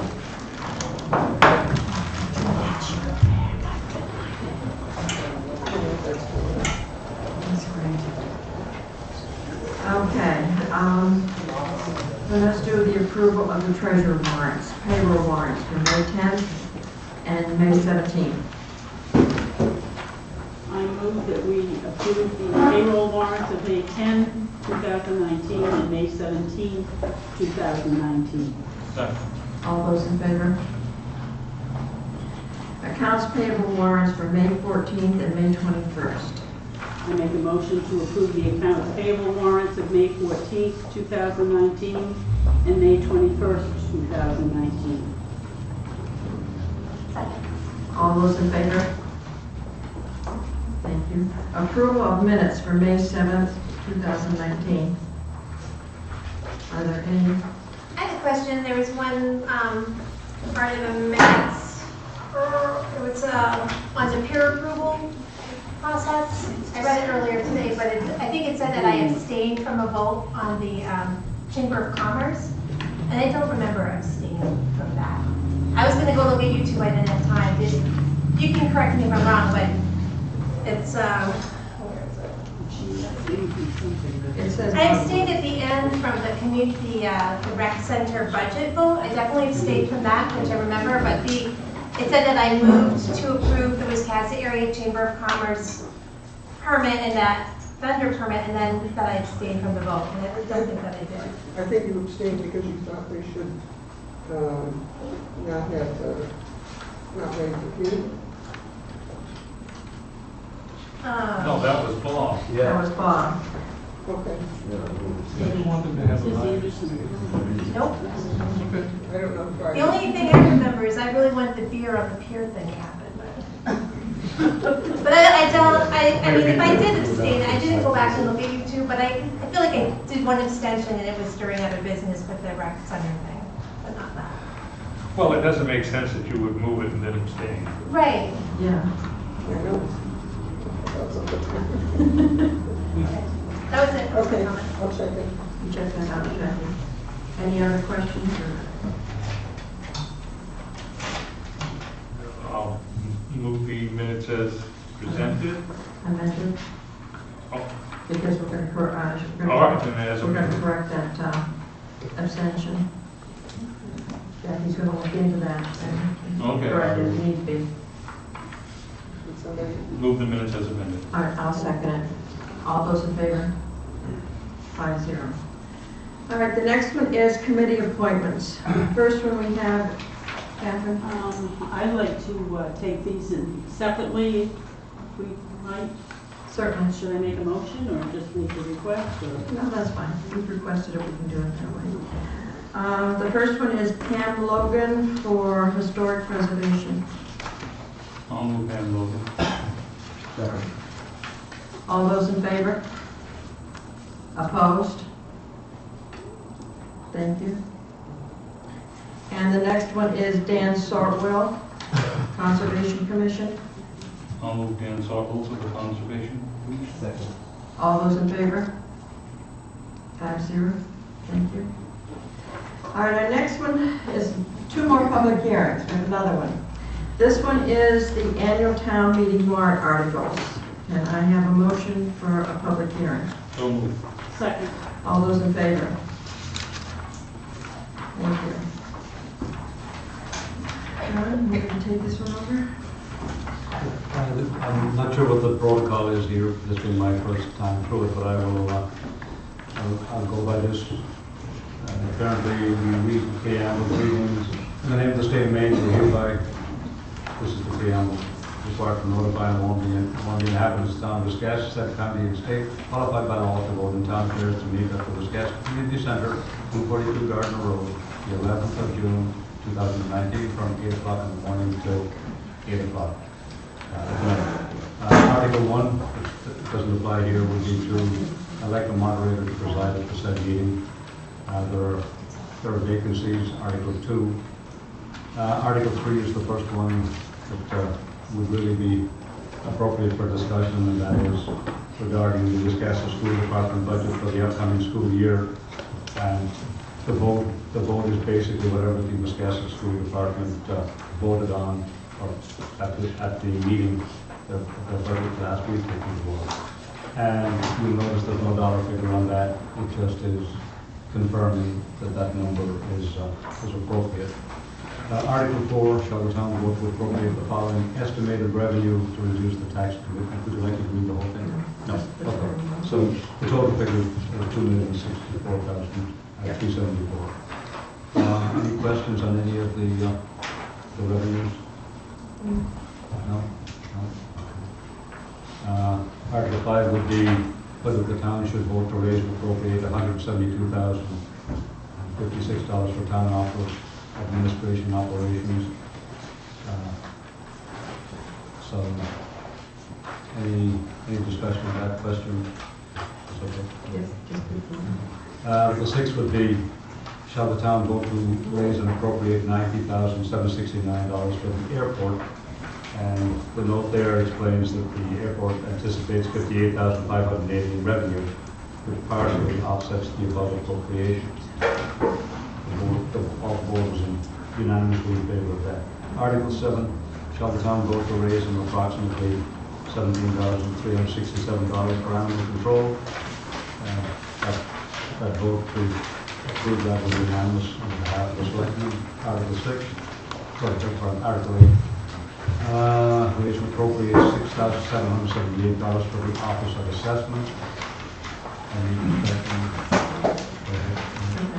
Article 9, to vote and appropriate $2,843 for the municipal boards and committees. Article 10, shall the town vote to raise and appropriate $12,000 for celebrations. Article 11, shall the town vote to appropriate an amount not to exceed $108,013 from the Perpetual Care Trust Fund for the care of cemeteries. Article 12, shall the town vote to raise and appropriate $90,381 for town clerk, excise tax collector / registrar. Article 13, raise and appropriate $35,956 for code enforcement. And there will be some revenue generated by the code enforcement department, approximately $6,800.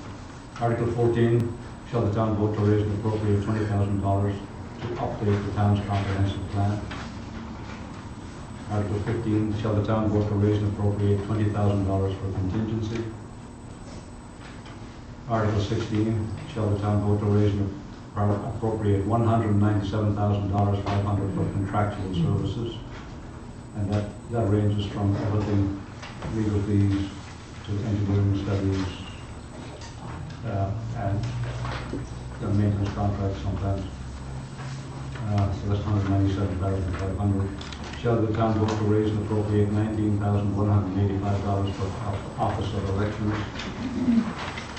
18, shall the town vote to raise and appropriate $540,000, 598 cents for emergency medical services.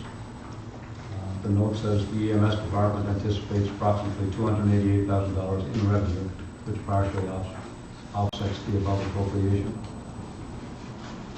Article 19, shall the town vote to raise and appropriate $223,261 for Office of Finance/Tax Collector. Article 20, shall the town vote to raise and appropriate $150,938 for the fire department. Article 21, shall the town vote to raise and appropriate $20,000 for general assistance.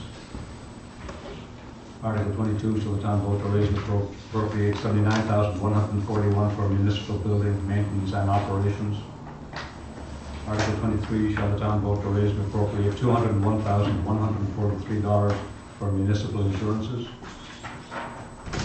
Article 24, shall the town vote to appropriate $47,100 for the payment of retiree health insurance premiums. The funds are to come from the health insurance reserve account. Article 25, shall the town vote to raise and appropriate $790,000, 288 for the Parks and Recreation Department. Parks and Recreation Department anticipates $440,000 in revenue, which partially offsets the above appropriations. Article 26, shall the town vote to raise and appropriate the sum of $28,700 for planning and economic development. There's approximately $14,000 that can come from the tax increment financing account. Article 27, shall the town vote to raise and appropriate $435,541 for the police department. John, is that budget committee vote accurate on that? Which one? Police? 27, police department. 0. It appears that there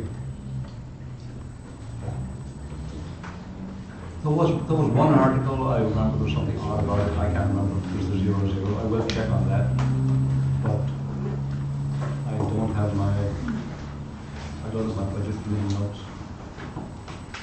Did Bernice go up just now? She probably kept tabs on that vote.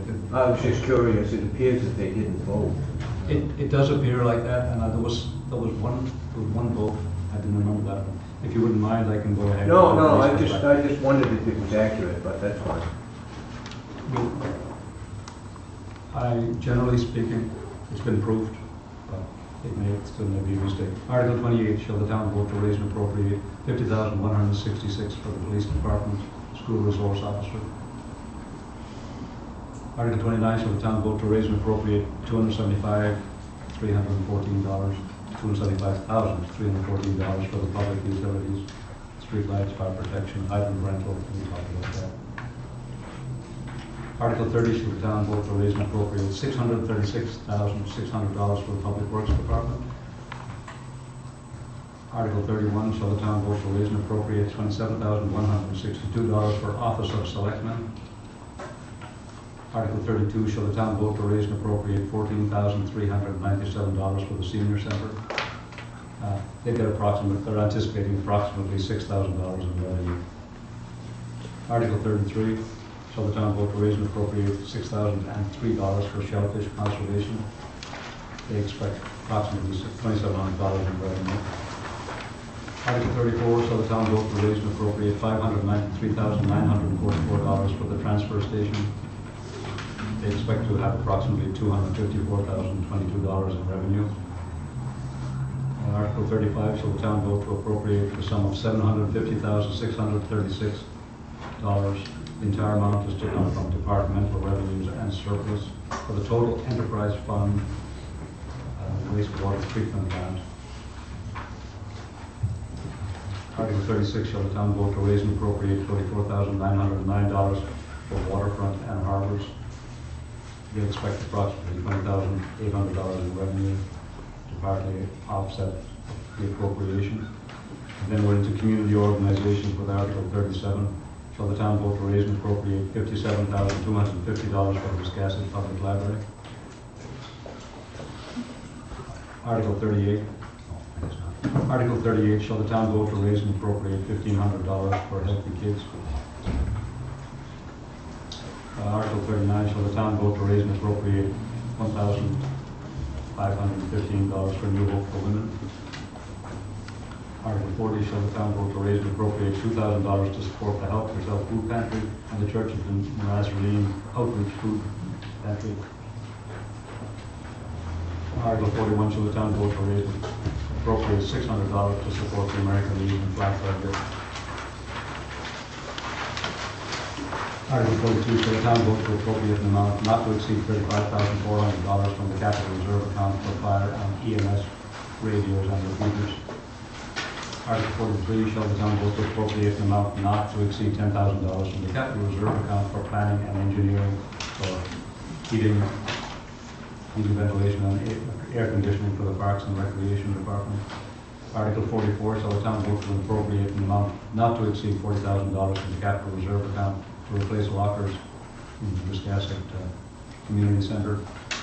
Article 45, shall the town vote to appropriate an amount not to exceed $8,000 from the capital reserve account for the purchase of a lawnmower for Parks and Recreation?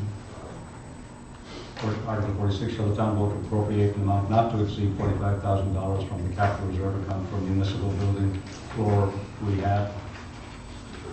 Article 47, shall the town vote to appropriate an amount not to exceed $200,000 from the capital reserve account for public works paving projects? Article 48, shall the town vote to appropriate the sum of $22,237 from the capital reserve account for the purpose of paying the fourth annual lease purchase of a 5-year lease purchase of a backhoe for public works? Article 49, shall the town vote to appropriate the sum of $40,464 from the capital reserve account for the purpose of paying the 8th annual payment of a 10-year general obligation bond for the municipal pier debt?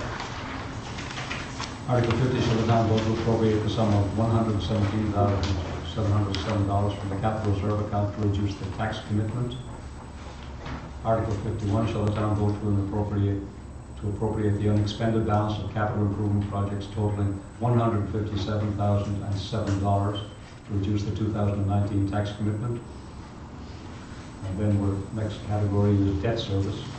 Shall the town vote to raise and appropriate $243,234 for debt service?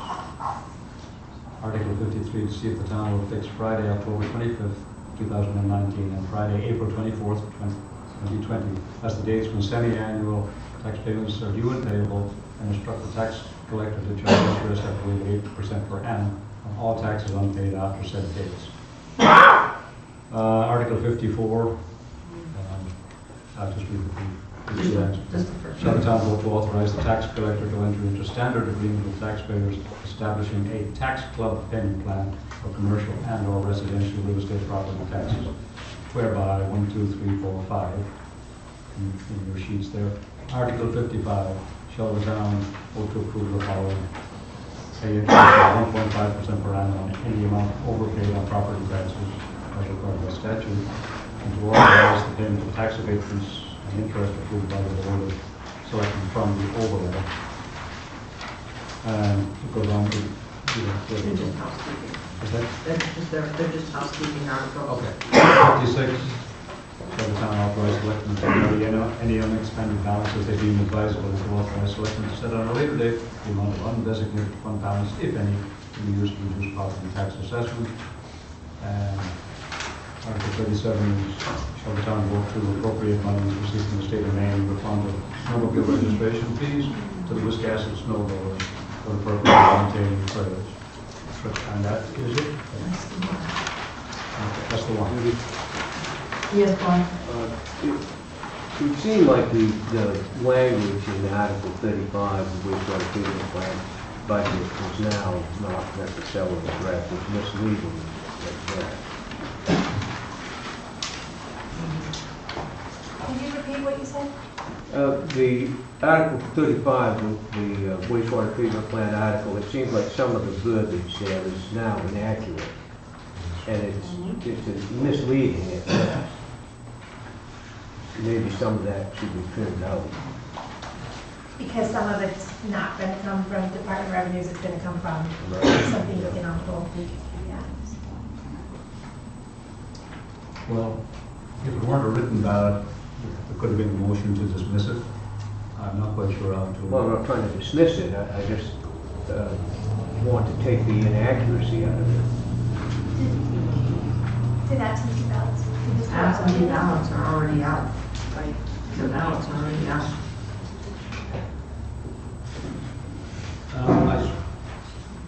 I think it'd be possible to hand out an explanation on 35. I don't know if it's necessary, I just brought it up, that's all. It technically isn't inaccurate at this moment. Well, I mean, the only thing that would be, the only thing that would be inaccurate is how we cover the shortfall. Well, no, it says the entire amount to come from departmental revenues and surplus. It should say and. What do you mean, because we haven't voted yet, that it's still accurate? Well, in that sense, we haven't done anything with that. We may not do anything with it till next year. I often heard you say that we wouldn't make that change until next year. I see what you're saying.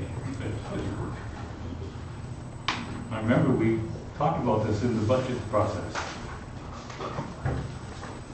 I don't think we talked about that word. We certainly did. We can't change it now anyway. Yeah, it's No, we immaterial, can't. yeah. You cannot change it. I asked, where we're gonna come up with that money. When we put the budget together, we knew we didn't have the funding for it. But it does say that the entire amount is to come from departmental revenues and surplus. And I suppose you could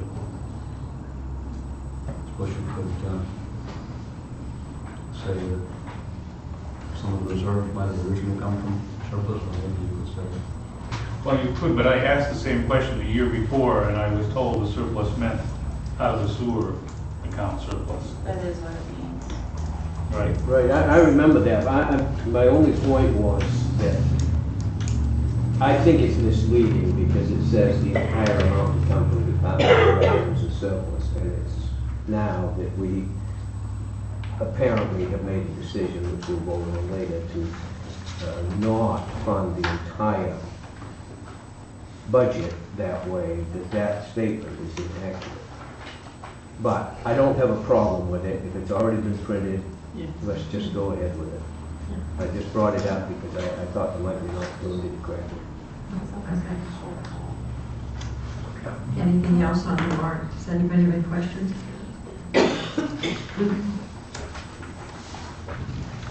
Nothing? Okay.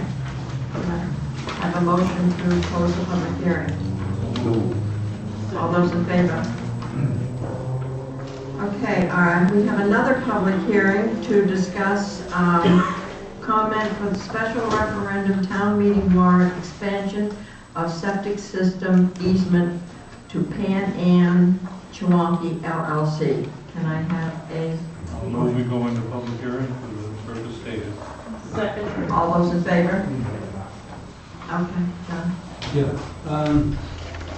this has been a negotiation, it's run on for some years, and effectively it's designed to compensate the Chewonki campground for the noise and any interference, any avoidable interference from operations at the airport. It's just a matter of extending their septic system farther into the property. We've looked at many maps. We've spent many hours with attorneys and technical advisors, and reached an amicable agreement. And just today, I saw the advisory notice that the airport had put out to explain to the flyers, take a straight takeoff path, and bear right, and whatever you do, don't fly over the campgrounds. And this is advisory, but it's because it can't be mandated. FAA won't mandate it, but this is, I hesitate to say housekeeping because it's been so complex, but I think it's a good outcome for everybody. We certainly had enough discussion about both sides, and I would strongly urge the board and the public, well, you can have the discussion, of course. I didn't mean to bypass that, I'm sorry. Yeah. But any questions, I probably would explain it very well. It's nice people there, awkward neighbors sometimes. As for the airport, it's not quiet. But anyway, this was agreeable to both parties about a month ago. So that's a basic explanation. Any questions for me? So is there anybody have any questions regarding this? None? Okay. And then it'll be in our ballot box. That's already, I think it's a big sheet of paper. It's a separate ballot. The printed ballot that goes through the state, computerized. This, because of our last minute completion, ended up with us having to have a manual ballot, manually counted. But we did make it in time for the warrant. Sorry, when I say the town meeting, for the separate warrant. Okay. Well, if there's no more questions, can we have a vote? We have a public hearing. Second. All those in favor? Okay, the next portion of the meeting is a public comment on non-agenda items. At each regular selectman meeting, there will be time devoted to any resident or taxpayer of the town of Wiscasset to address the selectman regarding any item that is not on the agenda for that meeting. Is there any public comment? Yes. Yes, ma'am. Good evening, ladies and gentlemen. Good evening. May I have your name, please? My name is Ann. Last name is Dill, like a dill pickle. I'm only green and lumpy when I wake up in the morning. I've lived in this town for almost 20 years. I have used the Wiscasset Community Center resources for several of those years. The training room and the swimming pool for necessary cardio rehabilitation, the gym for indoor walking, and its senior center for other engaging activities. As well, I am a volunteer guest instructor at the center's after-school adventures and have committed to the same volunteer role for the center's 2019 summer camp program. It is important to note that the Wiscasset Community Center fills a number of vital roles in the life of this pretty little village. Number one, the Wiscasset Community Center is a gathering place for people of all ages, irrespective of any discriminatory or socio-economic status. No other such well-equipped open space exists in this town. Neither Damascotta, Noblesboro, nor Bath YMCA's or recreation centers are accessible to me, as Wiscasset has no public transportation. The state of Maine has one of the most aged populations in this entire country. The Wiscasset Community Center actively supports the Silver Sneakers program, as well as the maintenance and rehabilitation efforts of its senior citizens who do not have access to the insurance-covered Silver Sneakers program. As well, the Wiscasset Community Center offers athletic, exercise, and social programs to people of all ages, including blood drives, voting services, school and community dances, dinners and teas, yoga, water safety instruction, swim lessons to all ages and skill levels, basketball, cross-country track training, Wiscasset's own swim team, and the list goes on. Daily, I see a broad cross-section of Wiscasset's population come through its doors. Close the Wiscasset Community Center, and the loss will impact the entire town. Its children and their parents, its working population, and its elderly. I enjoy my volunteer role with the Wiscasset's after-school program. The program's administrators and staff are a dedicated group of people, and the children a thoroughly rewarding group of youngsters. The Wiscasset Community Center's after-school program offers a vital service to the children of this town and to their working parents during that critical time between the end of the school day and the close of their parents' workday. The children use all of the center's resources, the pool, the gymnasium, the senior center activities room and kitchen, as well as its sheltered grounds, paths, and trails. No other such comprehensive set of resources exists anywhere in or near Wiscasset. To deprive Wiscasset's children and their working parents of this service can only be destructive to their quality of life. There is no equivalent replacement for the social, athletic, and exercise resources collected under the Wiscasset Community Center roof. Close the center, and you will destroy a resource vital to Wiscasset and its residents. Finally, it is clear to me, in the long run, that the loss of the Wiscasset Community Center's comprehensive services and resources will only ensure the loss of Wiscasset's future, its children, its working residents, and the accumulated wisdom of its elders. I enclose a copy for your secretary. Thank you very much. You're welcome.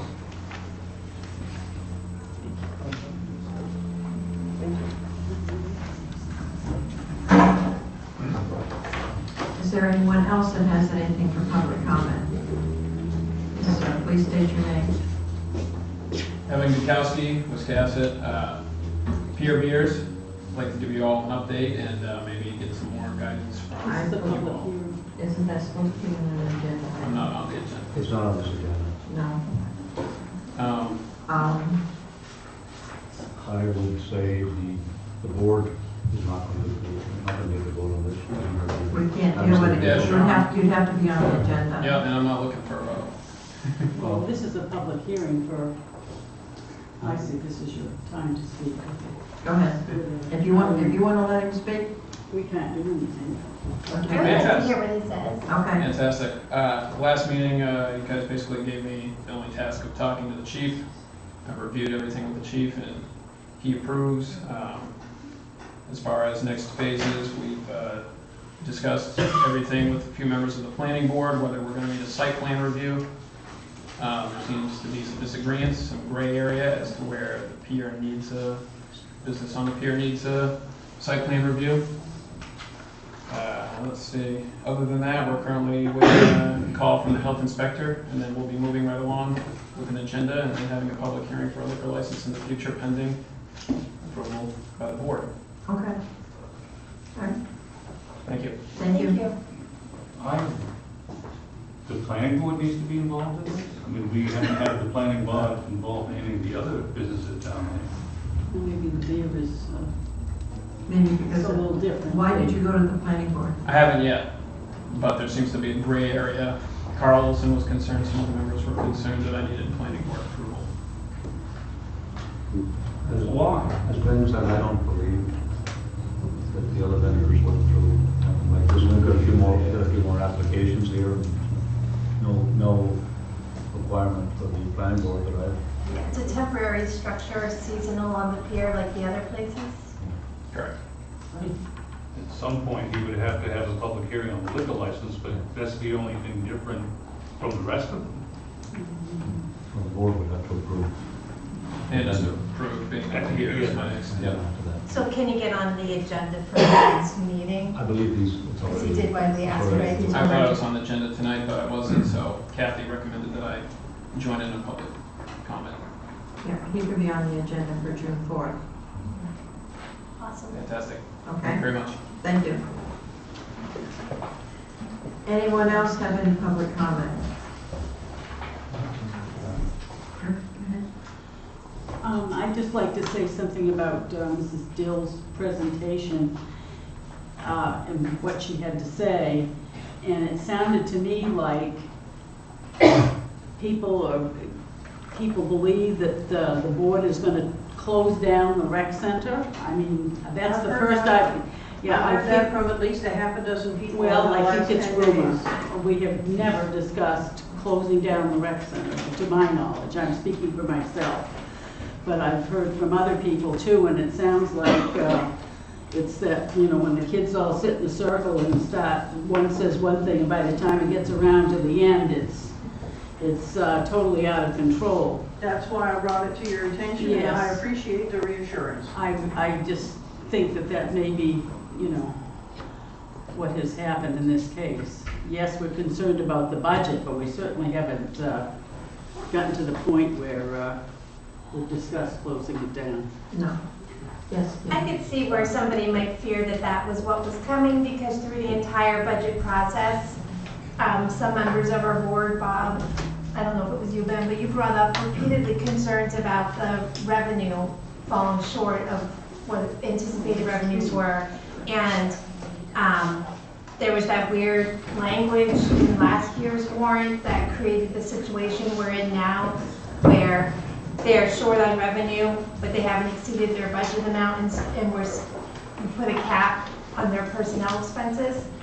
And we haven't done that with any other department. It's kind of been singled out because in last year's warrant, there was weird language, and we eliminated that for this year. So I can see where people might be concerned that this is the writing on the wall, and this is the direction that the board might be headed in. I mean, there are the airport, for instance, they haven't hit 50% of their revenue, but we never talk about that. You know, there's only 2 months left. EMS is another one. So I can understand where that might come from. Correct, we do have some issues with budgetary issues with the Parks and Recreation, yes. And But I agree with Catherine. The board has not even considered closing it down. There are other avenues that we can go through, like programs, checking the programs, what days were open, what days were closed, to be able to have that, because I think it is vital for the children. It's a good place for the kids. I just want to make another point, if I may. May? Yeah, sure. Okay, so what happened at the last meeting where we voted 4-1, I opposed to say no more overtime at the rec center, and part-time employees may not work more than 32 hours a week. I was against it because it wasn't on the agenda, but in reflection over the past 2 weeks, I feel really uncomfortable with this board stepping into the role of the director.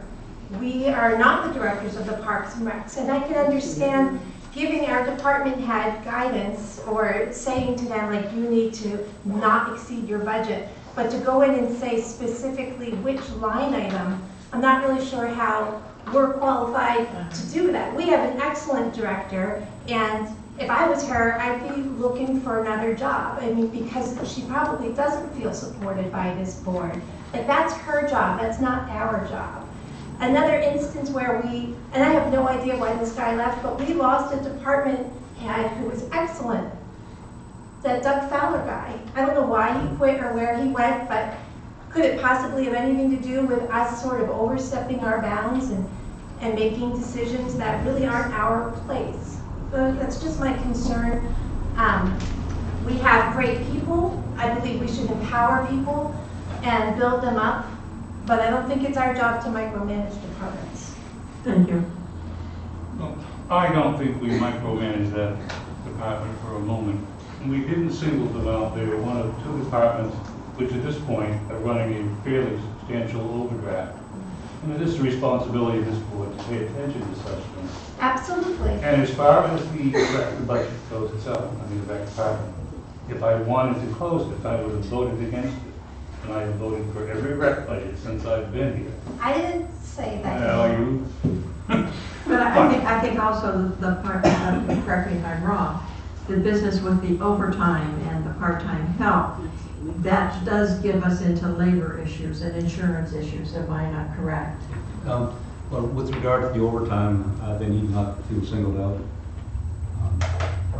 I have been watching with the board's encouragement or direction, overtime everywhere, and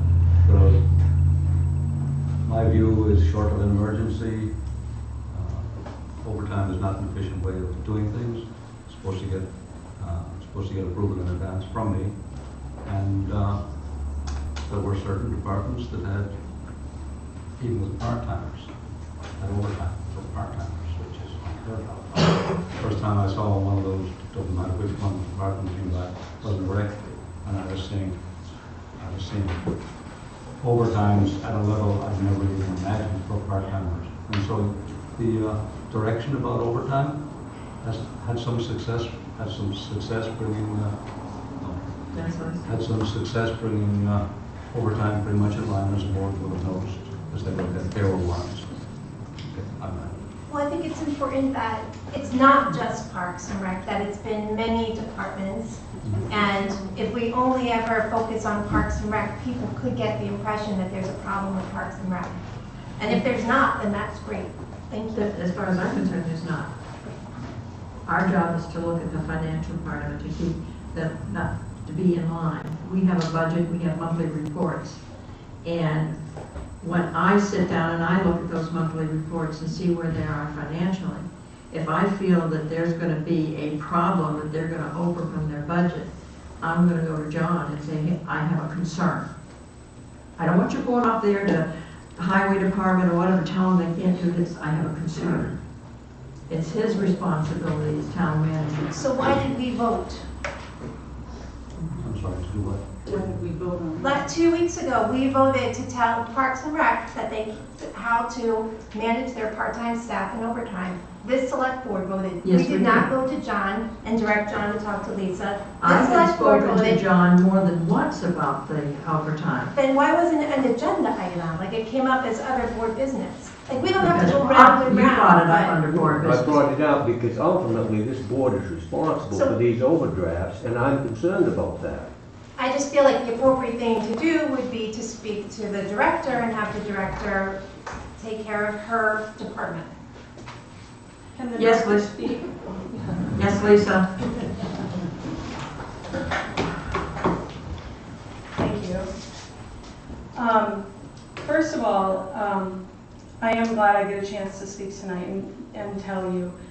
The department, this department that I oversee, as far as overtime goes, we've spent $651 this fiscal year in overtime.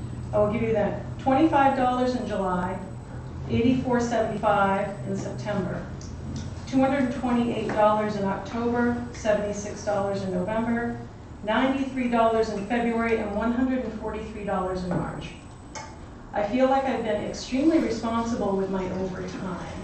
Now, I do know that there are concerns about the budget, there are concerns about the revenues. There are concerns too, they're my concerns. And I would appreciate it if this board would be willing to make sure, I wished I had been there 2 weeks ago so I could have openly talked to you about it. I feel like this was done in a way that there were some inaccuracies said, there was some misconceptions, and if I had been here, I might have been able to sort it out with all of you. I have some staff here tonight.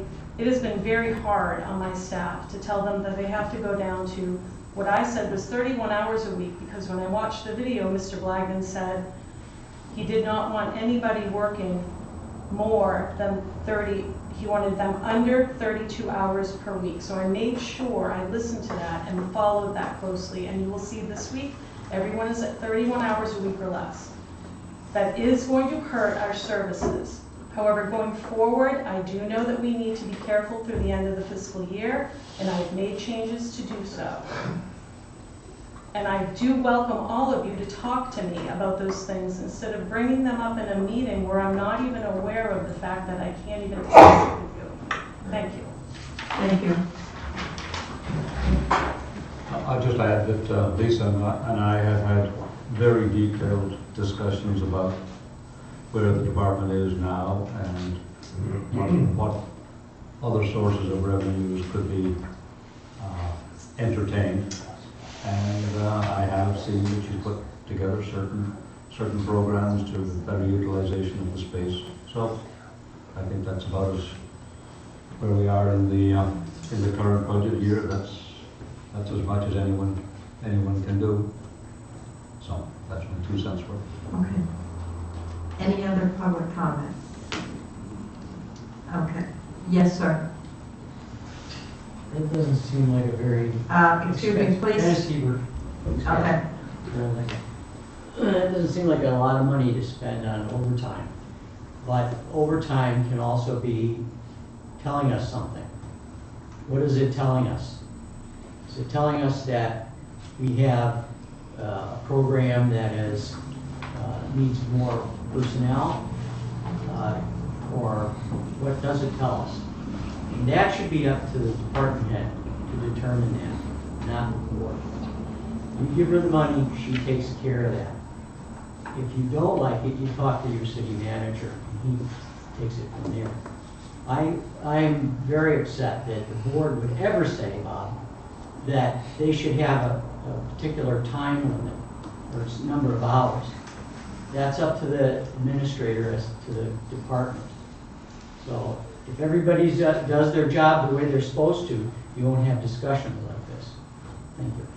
Thank you.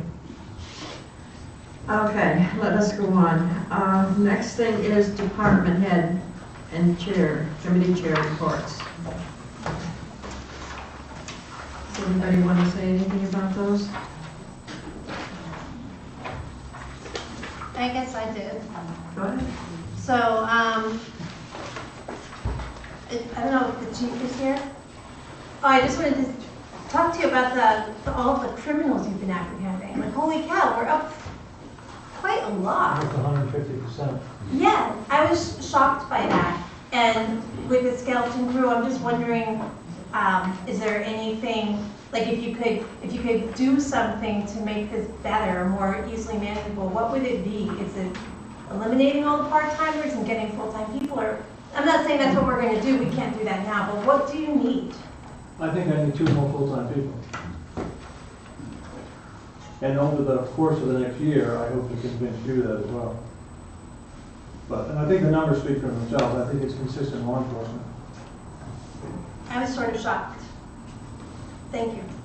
Yep, may I just comment? You said that our activity level, for want of a better term, is equivalent to, which town was it, with a population many times? I don't know if any residents saw 4 troopers in the area last night, and again today. They were here because of the activity level in Wiscasset. As of last night, we've had 90 arrests since January 1st. In the past 2 weeks, I've had 2 OUI arrests during the day. A trooper made the comment last night that there was 4 of them down here because of the activity level. They haven't seen this much activity in Wiscasset. I'm sure you guys saw in the media the drug arrest where the house got burned or tried to burn in Richmond. That was a Wiscasset case. That happened in Maxwell's parking lot. Wiscasset PD found the drugs, found the money, found the ledger.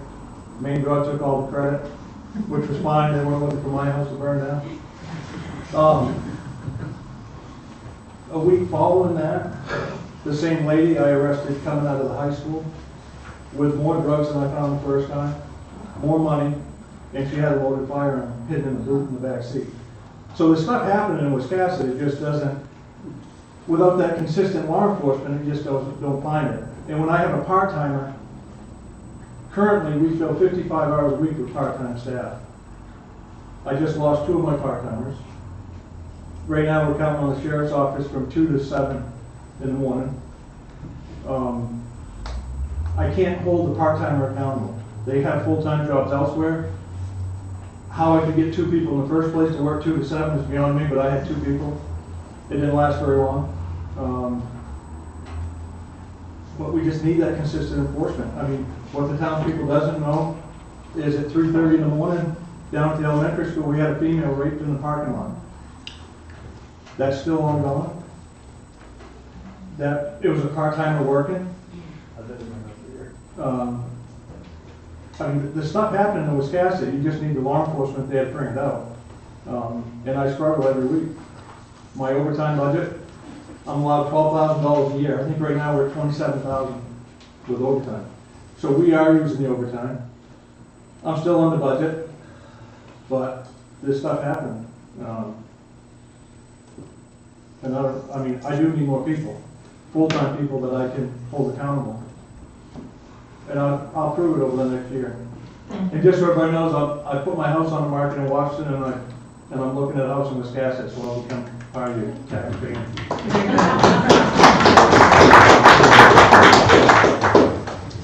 Thank you, Larry. I agree with Kim. I'd like to see more of this every year, every month. So we have an update. I think that's important for not only the selectmen, but also the citizens of Wiscasset to understand exactly what is happening in our town. And I think this is important. And you're building a good case. Well, I think part of the problem, I've only been in Wiscasset for 9 months, but I think part of the problem, and I know Kim's mentioned it, some of the other members have mentioned it, townspeople, I think the departments are in the situation they are because we always do bare bone budgets.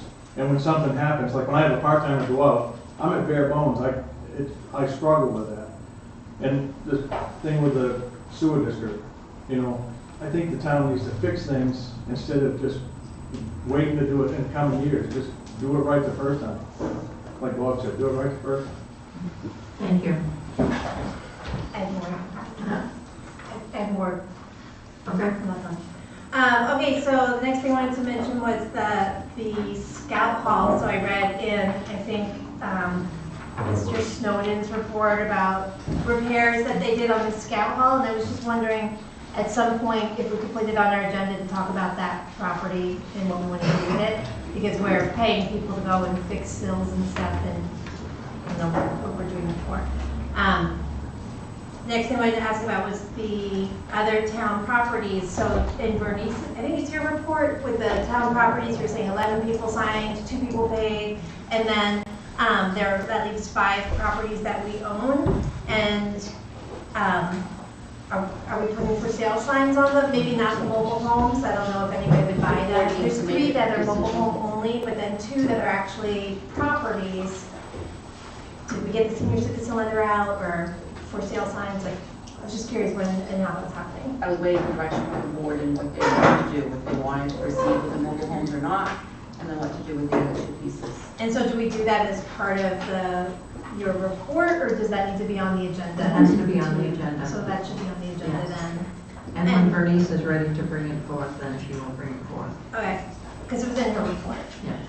And then lastly, the changes in recycling are going to start soon. How are we going to get the word out? Because people are going to not understand why they have to separate the recycling beginning when, July 1st? If our recycling guy is here. So I think that should be on our website, and along with the brown tail moth stuff, I don't know if that ever made it up online. Oh, it was up for quite a bit. Okay. It's down. So the recycling stuff. Yeah, I could be put on the website. Okay, Okay. that's all I have. That's it. Okay. Unfinished business, fixed marine, auto, and truck business license. We've got the completed applications, and so that was primarily what was holding it up. So we now have that in hand.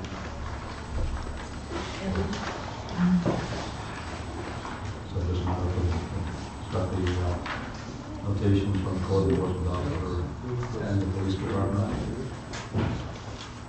Can I make a motion? Go ahead. I'd like to make a motion that we approve the fixed marine, auto, and truck business license application. Bob seconded. All those in favor? Thank you. 5-0. New business. Wiscasset Art Walk information. Hello, Ingrid Shadrobi, one of the Art Walk organizers, and I'm just going to pass out to each of you one of our rack cards before speaking. Thank you. Yeah, oh, you have one.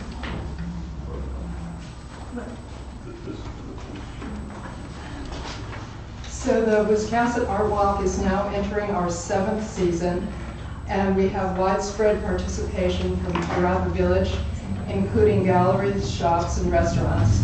We also invite musicians, performers, and guest artists to participate. This year, so far, we have confirmed a harpist, a classical guitarist, a keyboardist, and a jazz guitarist to play in our galleries, and I just don't know if we're going to have another ukulele group or not.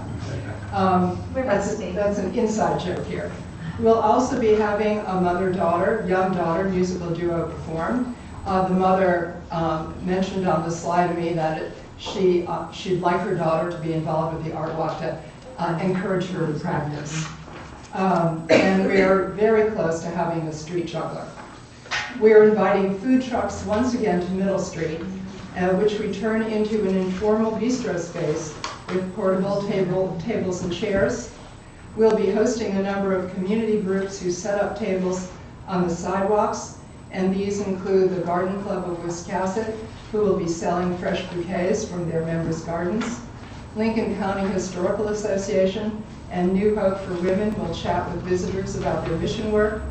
The First Congregational Church will be setting up a photo booth with costumes because they're generous and fun-loving people. And a new feature this year is Mindful Gardens, the owners of which reside in Wiscasset, will be setting up a farm stand during the art walk each month. I have checked in with MDOT, and although the exact schedule of construction is difficult for them to anticipate, we have gotten confirmation that they'll work around our event schedule as needed. That's good. Well, Yeah. thank you very Any much. questions for me? Any questions? That's a lot of good work. Yes, it Thank is. you very much. I hope it makes a lot of people happy. Yes. I do have a quick question for you, and it's been very difficult for us to find a location to hang our banners. And I wondered if we can put our banner, our horizontal banners, on the existing railings before they're removed. I have no problem with that. That would be great. You know, we can't hang them over Route 1, so that would be fabulous. And Thank you very much. Thank you. Thank you. The next one is the Central Main pole permit on the Brown Road. I'll make the motion to approve the application for the pole permit. Second. All those in favor? Thank you. New business licenses, we have several. Midcoast Craft, Main Life Apparel.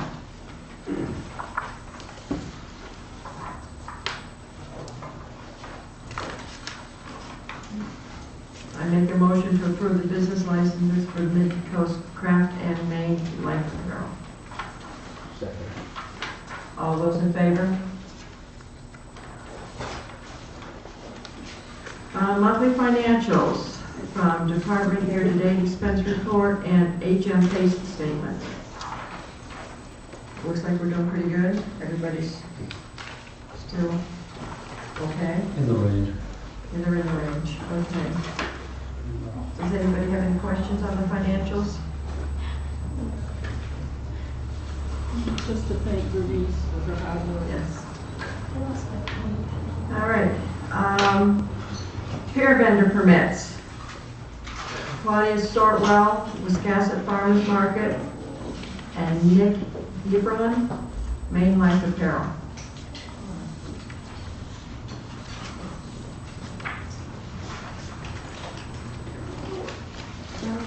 This is Elma. Thank you. Thank you.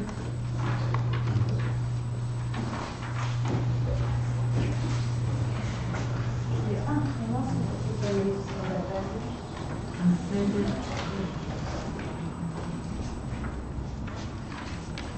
My name is Claudia Sorgul, I'm from Wiscasset, and my proposal is to have a farmers market.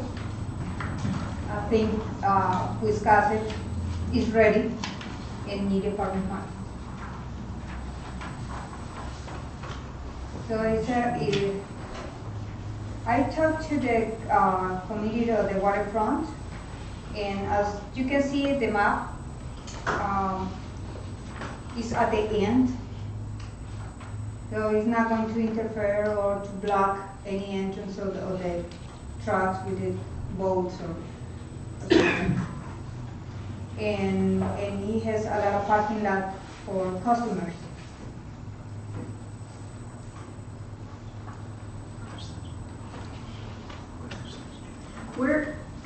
This is down on the recreational pier. This isn't the creamery pier. No. This is not the creamery pier. Down the rec, the rec. Down the rec pier. Yeah. Okay. In the parking lot. In the parking lot. Okay, that's where they usually put the docks when they take them out. Clothes, right. Okay, all right. At first I thought you were talking the creamery pier, and I was trying to figure out, as I'm reading all this, how you're gonna get these 10 by 10 tents on that small waterfront down there. I think it's great. I'm so excited. It's, we always have to drive, like to go to Damascata or out to down the Bath. So this is really wonderful to have a farmer's market in Wiscasset. I hope that it's successful. Do we have any input from the waterfront committee? Well, we approved her. You approved it? Her plan, do you mind if I share, Claudia, a little about the plan? Is to have it from Thursday afternoons from like 3 to 6. In the evening, she wants to coincide with the art walks, which I've been down, well, a lot of us have been down the waterfront that time of day, and it can be pretty quiet, so I don't think it'll be taking any parking away from others that otherwise need it. She's filled out a business license permit, and she has, I think it must be in your packet, information about insurance. I guess each vendor has their own insurance. Okay. 7 vendors, are they all working from, are they working from instructors? Oh, they're there. Okay. I didn't see this. Actually, are 8 vendors. It was a misunderstanding in the application. Says And, 7 actually. and I gave you the list of the vendors that are already in. Okay. So any of those vendors are going to be a competition to the stores or the vendors, merchants here in Wiscasset. It's like an addition to them. So 10 by 10 tents, and a table behind each vehicle. Does that mean they'd be taking 10 spaces? Or, sorry, 7, 8 spaces? Right. Because that's the restrooms, so that'd be down in here. That's that's better than where I thought they were going to be. Any questions from the board? What do we charge for rent? It looks like there is no charge. Are you not charging rent? Well, we got, this is sort of gray area for us too, so maybe some guidance would be helpful. Claudia looked at other towns, and they do not charge the vendors. So we suggested that perhaps the first month, give it a try, and maybe starting in July, charge a nominal fee of like $100 for something like that. Now, are the tents taken down every day, or are they left there? Yeah. Oh, no, they are taking the same day. They're putting in and taking Take it out. Okay, so when you're done, they're taking them and Yes. leaving. I think in total it's 4 hours. 30 minutes putting in and. Okay. It's a great service.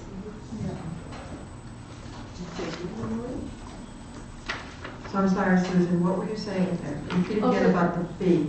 Yeah, well, like, waive the fee, say for the first month, and then maybe charge them $100 per month for the rest of the season, so starting, July. And how do you feel about that, Claudia? Is that an agreement that you'd be willing to go into?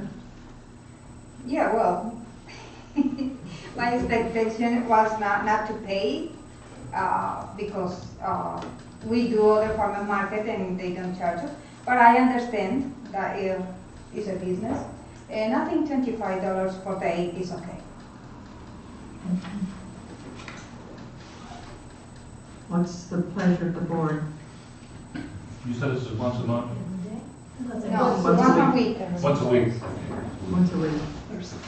So it'd be $25 after, starting July 1st, right? Yeah. It'd be $25 a week that they would pay to be able to put the tents up there.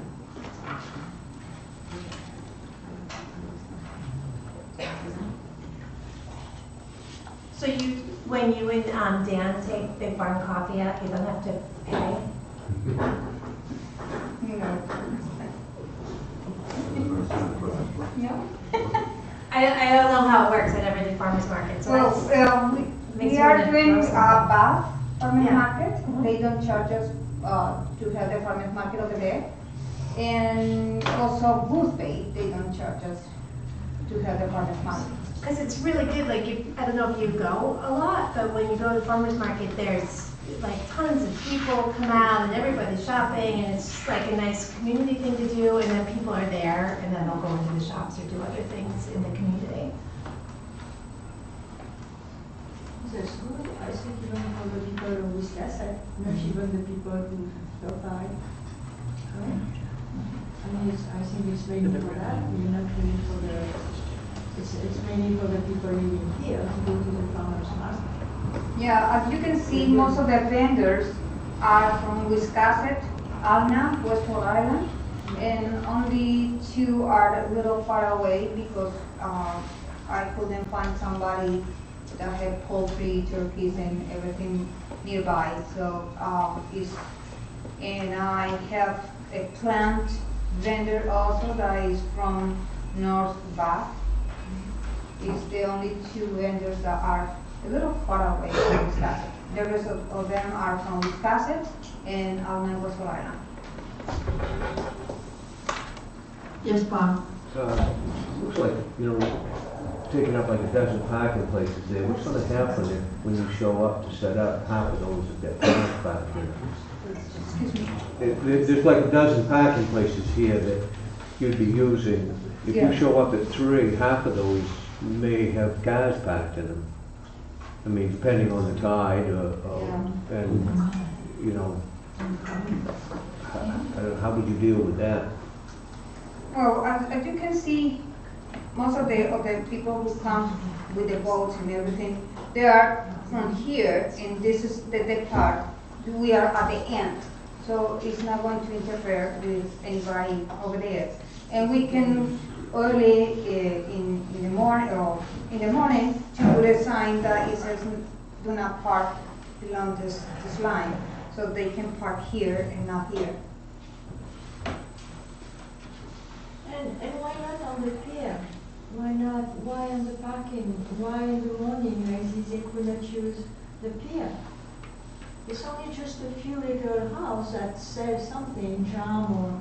But for a market once a week, it would be nice to let the farmers market be there. Like this, they are single, they don't bother the parking, and it's much more convenient to go and to see also from the road. You're suggesting not using the parking lot, using the pier itself. Right, don't you think? Well, also, there's people that go down there. Because most of us, and also for safety. Keep your stuff in the Yeah, for vehicle, safety, right? because the car comes here and we attach the tents to the car, so the wind, it doesn't go to do the No, they should be tents. where you have it. If you're gonna have it, they should be where they are, because people will go down there and sit at the tables and maybe wanna have something to eat or whatever have you. I personally don't want them up You there. can't drive a car up on Yeah, you can't drive a car up there. In Bath, the farmer's market there, it's in all the parking spaces along their little waterfront park, and it seems to work. And it's only for what, 3 hours? So I don't see what the big deal is. Can I make a motion? Go ahead. So I make a motion to approve the peer vendor permit application of Claudia Sortwell, Wiscasset Farmers Market. Oh, wait, there's 2 other ones. Are we taking them all at once? No, we're only taking. All right, Claudia, Wiscasset Farmers Market. Bob? You made a motion? I'm sorry, could you repeat? I make a motion to approve the peer vendor permit application of Claudia Sortwell, Wiscasset Farmers Market. Second. Are we charging a fee? That's the next issue. Yes, Catherine? I think we ought to at least give them a month or 6 weeks, maybe half the season to see how it's going to go. I mean, I've done the math, and we're not talking megabucks. If we, Right. That's just my thought. I don't think we need to. I think it's probably going to cost more to process the administration of collecting the money and, or whatever, but we'll have to nail it. We don't charge for the parking places anyway. I was gonna say don't charge at all, but It's kind of a no-brainer. I guess I must be having one of those nights again. I agree with you. I think it'll be good for the community. If it's in with the art walk, I mean, what's the big deal? It's only $3, one night. There shouldn't be a fee at all. No, there'd be no fee. I won't go with the fee. So we have a motion to grant this without a fee. All those in favor? Congratulations. Thank you so much.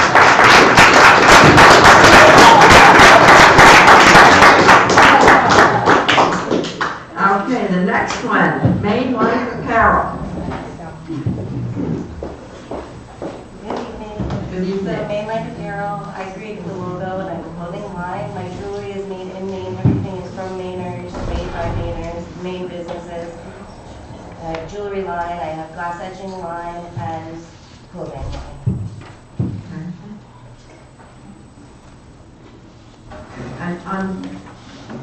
I think you crossed off the seasonal permit. Right, we have an annual permit. You're gonna have an annual permit for the 800. Okay. Alright. And electrical. Okay. What's the board's pleasure? I just have a question. Did you change your name? No, we choose not to go with that vendor, and they're choosing to open their own store down there. So I had to redo my name, so I had to get reapproved. Okay. Are you Brittany? You say you're Brittany? Okay. And this is at the other pier. This is a creamery. It's the blue and white building next to GMN, Forgotten Recipes. Do I have a motion? Motion we grant, Second.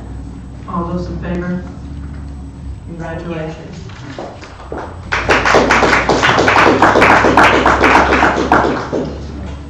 Okay, town manager's report. Okay, this could almost have been put in unfinished business, my first item, lobster polish, apparel.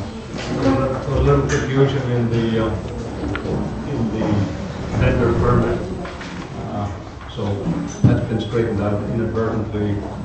The Heberlins who have been Yeah, we working. chose to open our own store and they're opening their own store. Well, I'll square it away.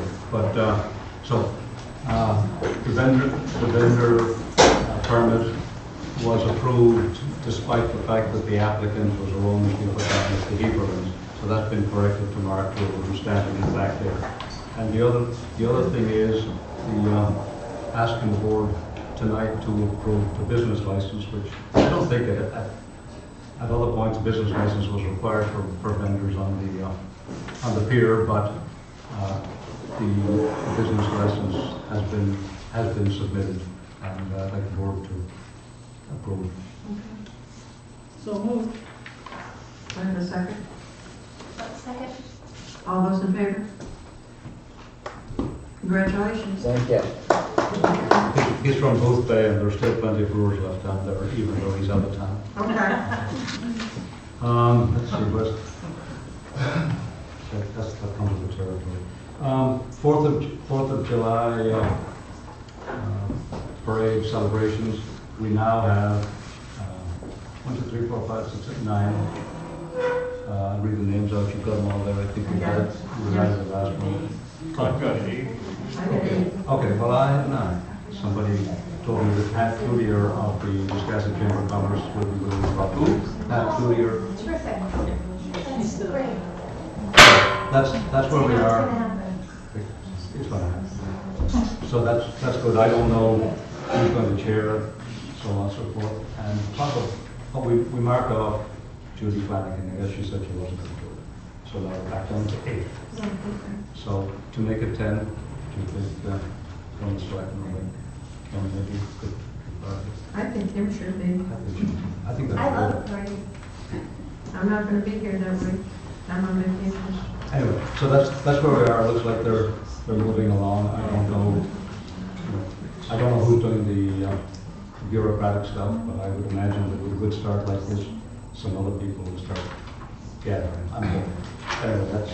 So do you want me to just email these people and have one of them be in charge? Yeah, if you wouldn't mind, that'd be great. So that's, okay, Sunken Garden, we had extensive discussions about that. So I've kind of split the baby on this one. I've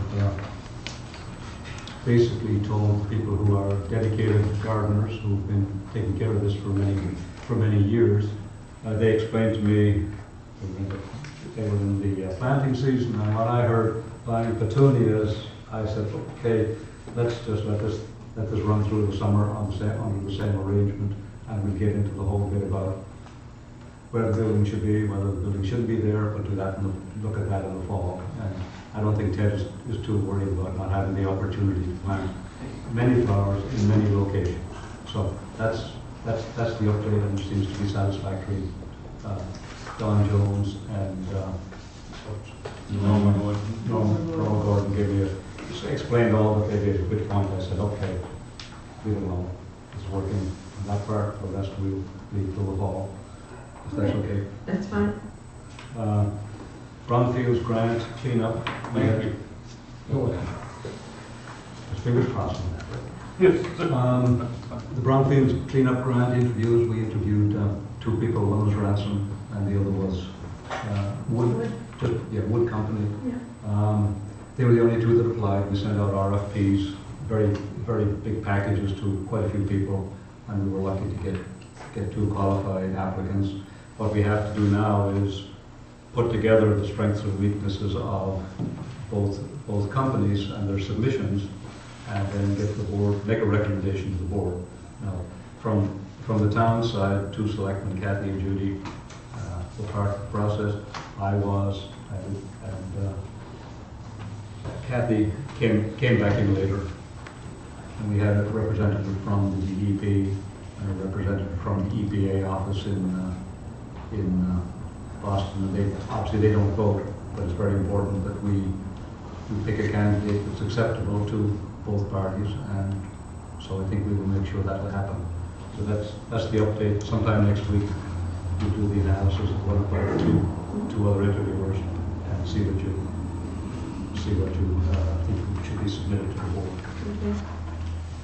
MDOT project updated. I go to those Wednesday meetings, and they're doing pretty well. The weather certainly has not helped. There was some discussion about, if you will, the furniture to be put out, and apparently there was a rumor that an approval was needed from the board for whatever it was, and I wasn't aware that that was necessary or required, hadn't even been talked about. So I emailed all the parties involved, DOT and contractors and so on and so forth. Ernie Martin called me back yesterday and said, we've agreed, which wasn't formally communicated, agreed to go with 8 benches provided by the state, not the town, because I made it very clear that the town was finished outlaying and nothing. So 8 benches, 4 trash receptacles, and three flowers planted on each side of the road, and that will get fed into the system. The paving, as you can obviously see, isn't moving the way it wanted to, but that's just how it is. They've got the brick maker, and there's only one brick maker in the state of Maine, and they're already working on the bricks, so that'll be the next stage. And they've got, is it Midway? Are they pavers? Anyway, Mainway, and they're actually at the top of the line when it comes to brickwork. And nice thing about the bricks, they're doing it properly. They've got the crushed rock, and then they've got the concrete, and then they put the bricks on, so you won't get that winter heaving, which is a good thing. Mm-hmm. So, and I'll be at their meeting tomorrow night to see if there's anything else. Do you know when they are going to start working at night? When they've paved. When they're done. Which is when? I don't know. If they were to work through the days, they'd be finished. I wish they do work during the day. You would like, well, because, hey, too late now, but there was certainly a lot of discussion way before I even started there. And the deal was they would work at night to not to jeopardize the traffic. And they're doing the best they can. And well, why do they care about jeopardizing the traffic? You know, they care only about cars. That's all what they care about. I sleep there, and my guests in my bed and breakfast sleep there, and I had to close everything except Friday and Saturday. It's a huge loss of income for me, who has a loan and has a lot of money to give back. It costs me a lot of money and nobody cares. Oh, Because nobody sleep there. People in Wiscasset, they sleep somewhere else where they are not bothered. So they want traffic lights, and I'm going to have. I repeat it again, I will never forget that. And this is depreciation also of value of estate here. And when I put a pile for sale here, what am I going to get? Who wants to buy a house with several traffic lights right at the corner? But Yeah, nobody cares. You live somewhere else. Everybody who has a shop there, there are very few shops. They all go and go sleep somewhere else outside Wiscasset. I may be the only one and 2 renters across. That's all. yeah. A renter above Erica, a renter across me that we're building.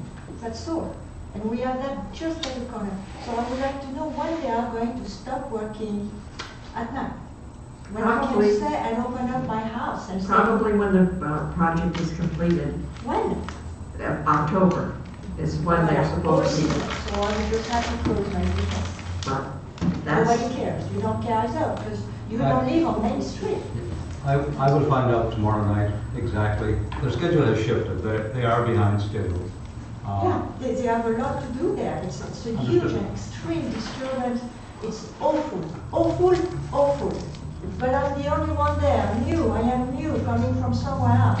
And I thought I would be happy here. And with that traffic light just there, I just hate it. And I would be ready to leave. So, but nobody cares, you know. They care about cars, about the dust, about the lights, the huge white light just there. If it would be any help, I could have, Yeah. there's a person that talks to various neighbors and people affected. I could give her your name, and she's in town all the time. I'm surprised you haven't met her. But if you just give me your name and address, if you don't mind. I've been given a name. I think Kim gave me the name of the lady for that. Yeah, first name is Jeannie, something or other. No, I didn't do it yet, but I will. It's very important. Okay. Very important for me. Yep, understood. And the unfortunate thing is, all the talk has gone on for umpteen years, and finally, they're here, and they look at it on the 20-year basis, and this is for them, it's a short window. Yeah, and but it'd it's be- vital for me. Yeah. No, I'm that's new right. here. I'm Understand. new in my business, and it's very important that I make it, and I will not because of that issue. Okay, I can pass on your concerns and make sure someone comes to talk to you about the Maybe exact. the state compensate for the loss of business when they do things like this. Yeah, that would be in France, maybe I should go back over there, you will say, but that's usually they do a little bit, when they can see and they are proven, you know, the loss that it triggers to have done that on such short little things. It's going to look awful. Yeah. Many people, you are happy when you hear bricks on the sidewalks. It's very poor for winter, anyway, bricks and benches. So people are happy in Wiscasset because they hear that. okay, let us go on, or continue going on. I was just gonna ask a question about that, not what she said, but about the architect guy. Remember with Mary Ellen, and they came here with the beautiful drawings. Whatever happened with that whole deal? They were gonna talk with you and... I know Peter came a few times when I wasn't around, but the state of DOT will put the components in a configuration that makes. Are they still part of the discussion? Yeah, no, there's no discussion. It's been decided Yeah. because.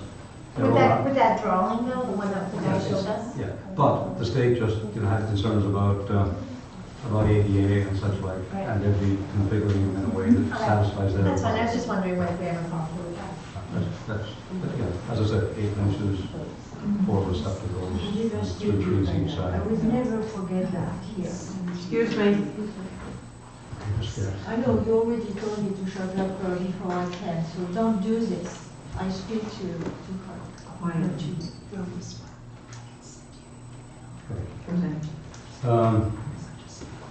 We've we've communicated with the police department negotiations, communicated with the attorney, and set a date for the first meeting. Okay. Okay. All right. Lincoln, next is Lincoln County tax assessment. You've got this basically is the bill, and it's $624,975.37. So, anyway, that's expected. Next thing from Rick is some numbers for the equipment that he needs to create efficiencies and so on and so forth. There are 3 quotes together by consulting engineers, the Derryville engineering people. From Stevens Company, $5,250.39. The second is Wilcox, $5,794.80. From Express, $8,500. I'll ship it. $8,572, all qualified, and Rick, as it happens, would recommend Stevens, which is the lowest cost of the 3 at $5,250.39. And it's basically upgrading the number 16 sewer pumping station. It's to make it so that there's a generator capability out there, 3-phase to 1-phase. It doesn't have anything out there at all now. I'd recommend it. Recommending Stevens? Stevens, yes. Yes, they're very qualified. They're one of the best pump station places, firms out there. You'll see some more work that be requesting Stevens to do as well. Okay, we need a motion. Well, I have a question. I thought things like this went out to bid. I told you you were gonna get that question asked. Yeah, but I mean, we got 3 of them. Yeah, oh, you did. So we got 3. Okay, bids are normally opened in public meetings. Well, yeah. Well, you know, I was gonna, yeah. Yeah, I already had this discussion already. Yeah, I didn't catch that.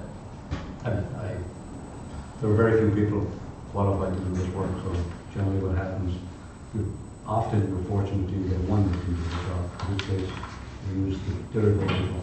Well, I know, but the board over the years has generally insisted on bids for anything and everything. I apologize, I didn't, I'll just say time constraints, but really isn't much use.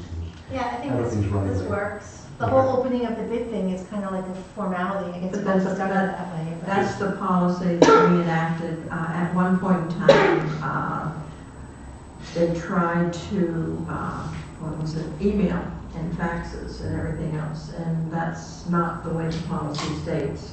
They are to come in sealed bids, sealed envelopes, and they are to be opened at a selectmen's meeting, and then the board will decide. And we usually make the motion for the town manager and the department head to go over the bids and pick the lowest qualified bidder. That's usually how it's done. Not making any excuses, but like a lot of these things, if it's not working, it's a hurry. Right. And, so, I could appreciate that, but I mean, we But no, do I- put them out to bid for everybody's safety. I don't see one. But I mean, she's right. I mean, a couple of years ago, it was happening pretty loose. And It I've was always loose. appreciated that you caught onto it. Yes. Yeah. Well, I just happened to be down here at that time, and I saw the faxes, the emails. No, it was faxes. And I'm like, no, that's not the way it happens. No, it normally isn't, I just, Like people, I'm not pointing a finger at anybody or anything No, like that's that, all, but that's all right. My question, because I got a couple projects, I went out and got quotes before I saw the thing for bids. So my thing is, do you want it advertised, just if you want bids, do you want it advertised in the Wiscasset newspaper only or Lincoln County News? How would you like to do that? I wouldn't be doing this project till the new budget kicks in, okay? And I have some other projects.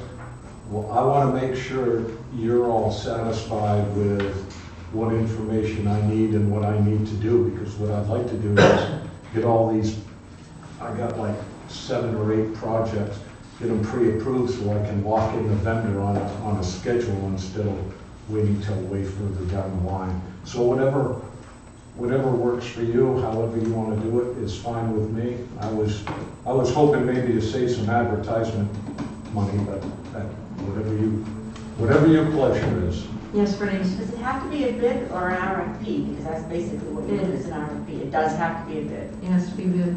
Okay. Yeah.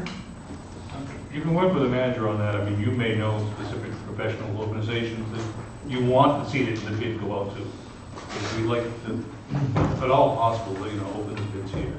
That way there isn't any question. Because those are about the only firms that I would trust to do pump stations. Yeah, we can do that, I just. Okay. Is this one I time thought- sensitive? Excuse me? Is this one time sensitive that we need to do? No, it would be from the July 1st budget, but I would like to lock Stevens in because they'll be getting very busy this summer doing stuff, so. I thought it was time sensitive. Should have asked. All right, I will move Stevens for $5,250.39. I'll second it. Okay, all those in favor? And then we Thank can you. Thank you. do bids. And I'll work with John on the other ones to get it. Yep, cool. Thank you. Thank you. Next item is disposal of town property. There's some mooring blocks, granite mooring blocks up in the old dump. And the harbor master said some people are interested in them. They know they're up there. And so I'm just asking permission to dispose of those. Those should go up to bid. Okay. Yeah. Yeah, especially for these. She Uh, wants let's- to give it to them. Let's see, next two items, small ones. One is, this week is National EMS Week. There are some celebrations and a lot of good information out there. And nice to encourage the staff. So just thought I'd bring that up. I might get something out on the board outside. Okay. So, let's see, and the last thing, small thing, I had this man come in from Restoration Resources, what's his name? Bill Gimmel came in earlier this month, was talking about the old Hesper and Luther Little artifacts, shall we say, and talking about some could go out on the wharf, on the waterfront, and some were smaller, and he was suggesting a display cabinet, I forget how many feet long, I think it was 20 feet long, 2.5 feet high, 2 feet wide, with obviously some transparent material, so it could be looked at, kept outside, probably beside the bathrooms, the harbor master's building. Put it there and get under some sort of cover. But anyway, I have to follow up with him. Okay. I think that'd be a good idea. And there's some nice coverage in the media that he copied. And He loves his stuff. yeah, he does. He'd been sick, which is why we had that. And that's all I have. Okay. John, some of those artifacts went away. Somebody was going to. They're in different locations. That's the strange thing. Okay. Yeah. I see if I maybe know where they are.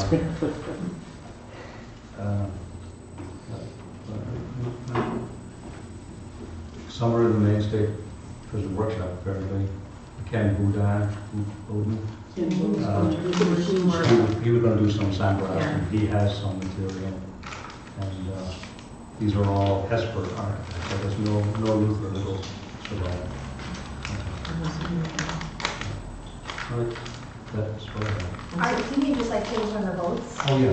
Like if behind the bar at Sarah's, That'd be the one. there's a bunch of stuff hanging up, like they made a frame, there's a painting in the bar at Sarah's. You know what I'm talking about? Yeah. There are things like that, artifacts that land in a corner someplace. There's always someone who knows where they are. And I guess in this particular case, Mr. Gimmel knows where they are. A lot of us have artifacts. Some of us are, Did you say you're done? Yes, Okay, now it's other board business. Yes, I would move that we increase the sewer rates by 30% starting June 1st. Is that the day we want? July 1st, excuse me. July 1st. Second it. Okay. Do we need to do the rest of that motion, or? Are you doing anything as far as bringing it up to the 0 point? Or are we doing that? That wasn't your motion. That wasn't my motion, that was the first part of it. I think it's the B-part motion. Make the motion to look at it on an annual basis as opposed to waiting for 2 or 3 years.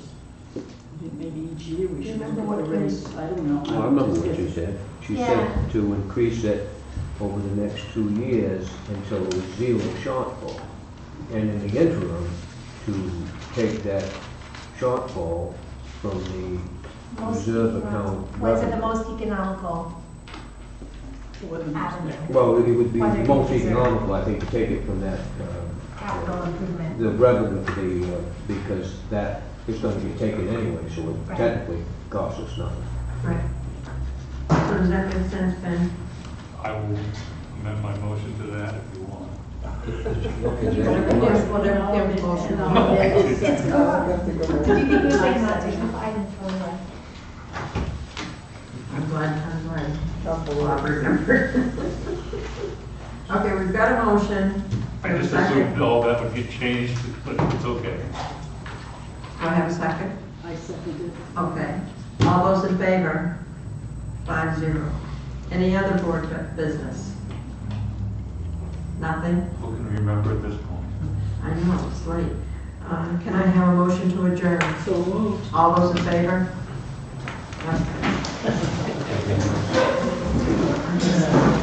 Is this stuff for another time? Yeah. I'm sorry, you're correct.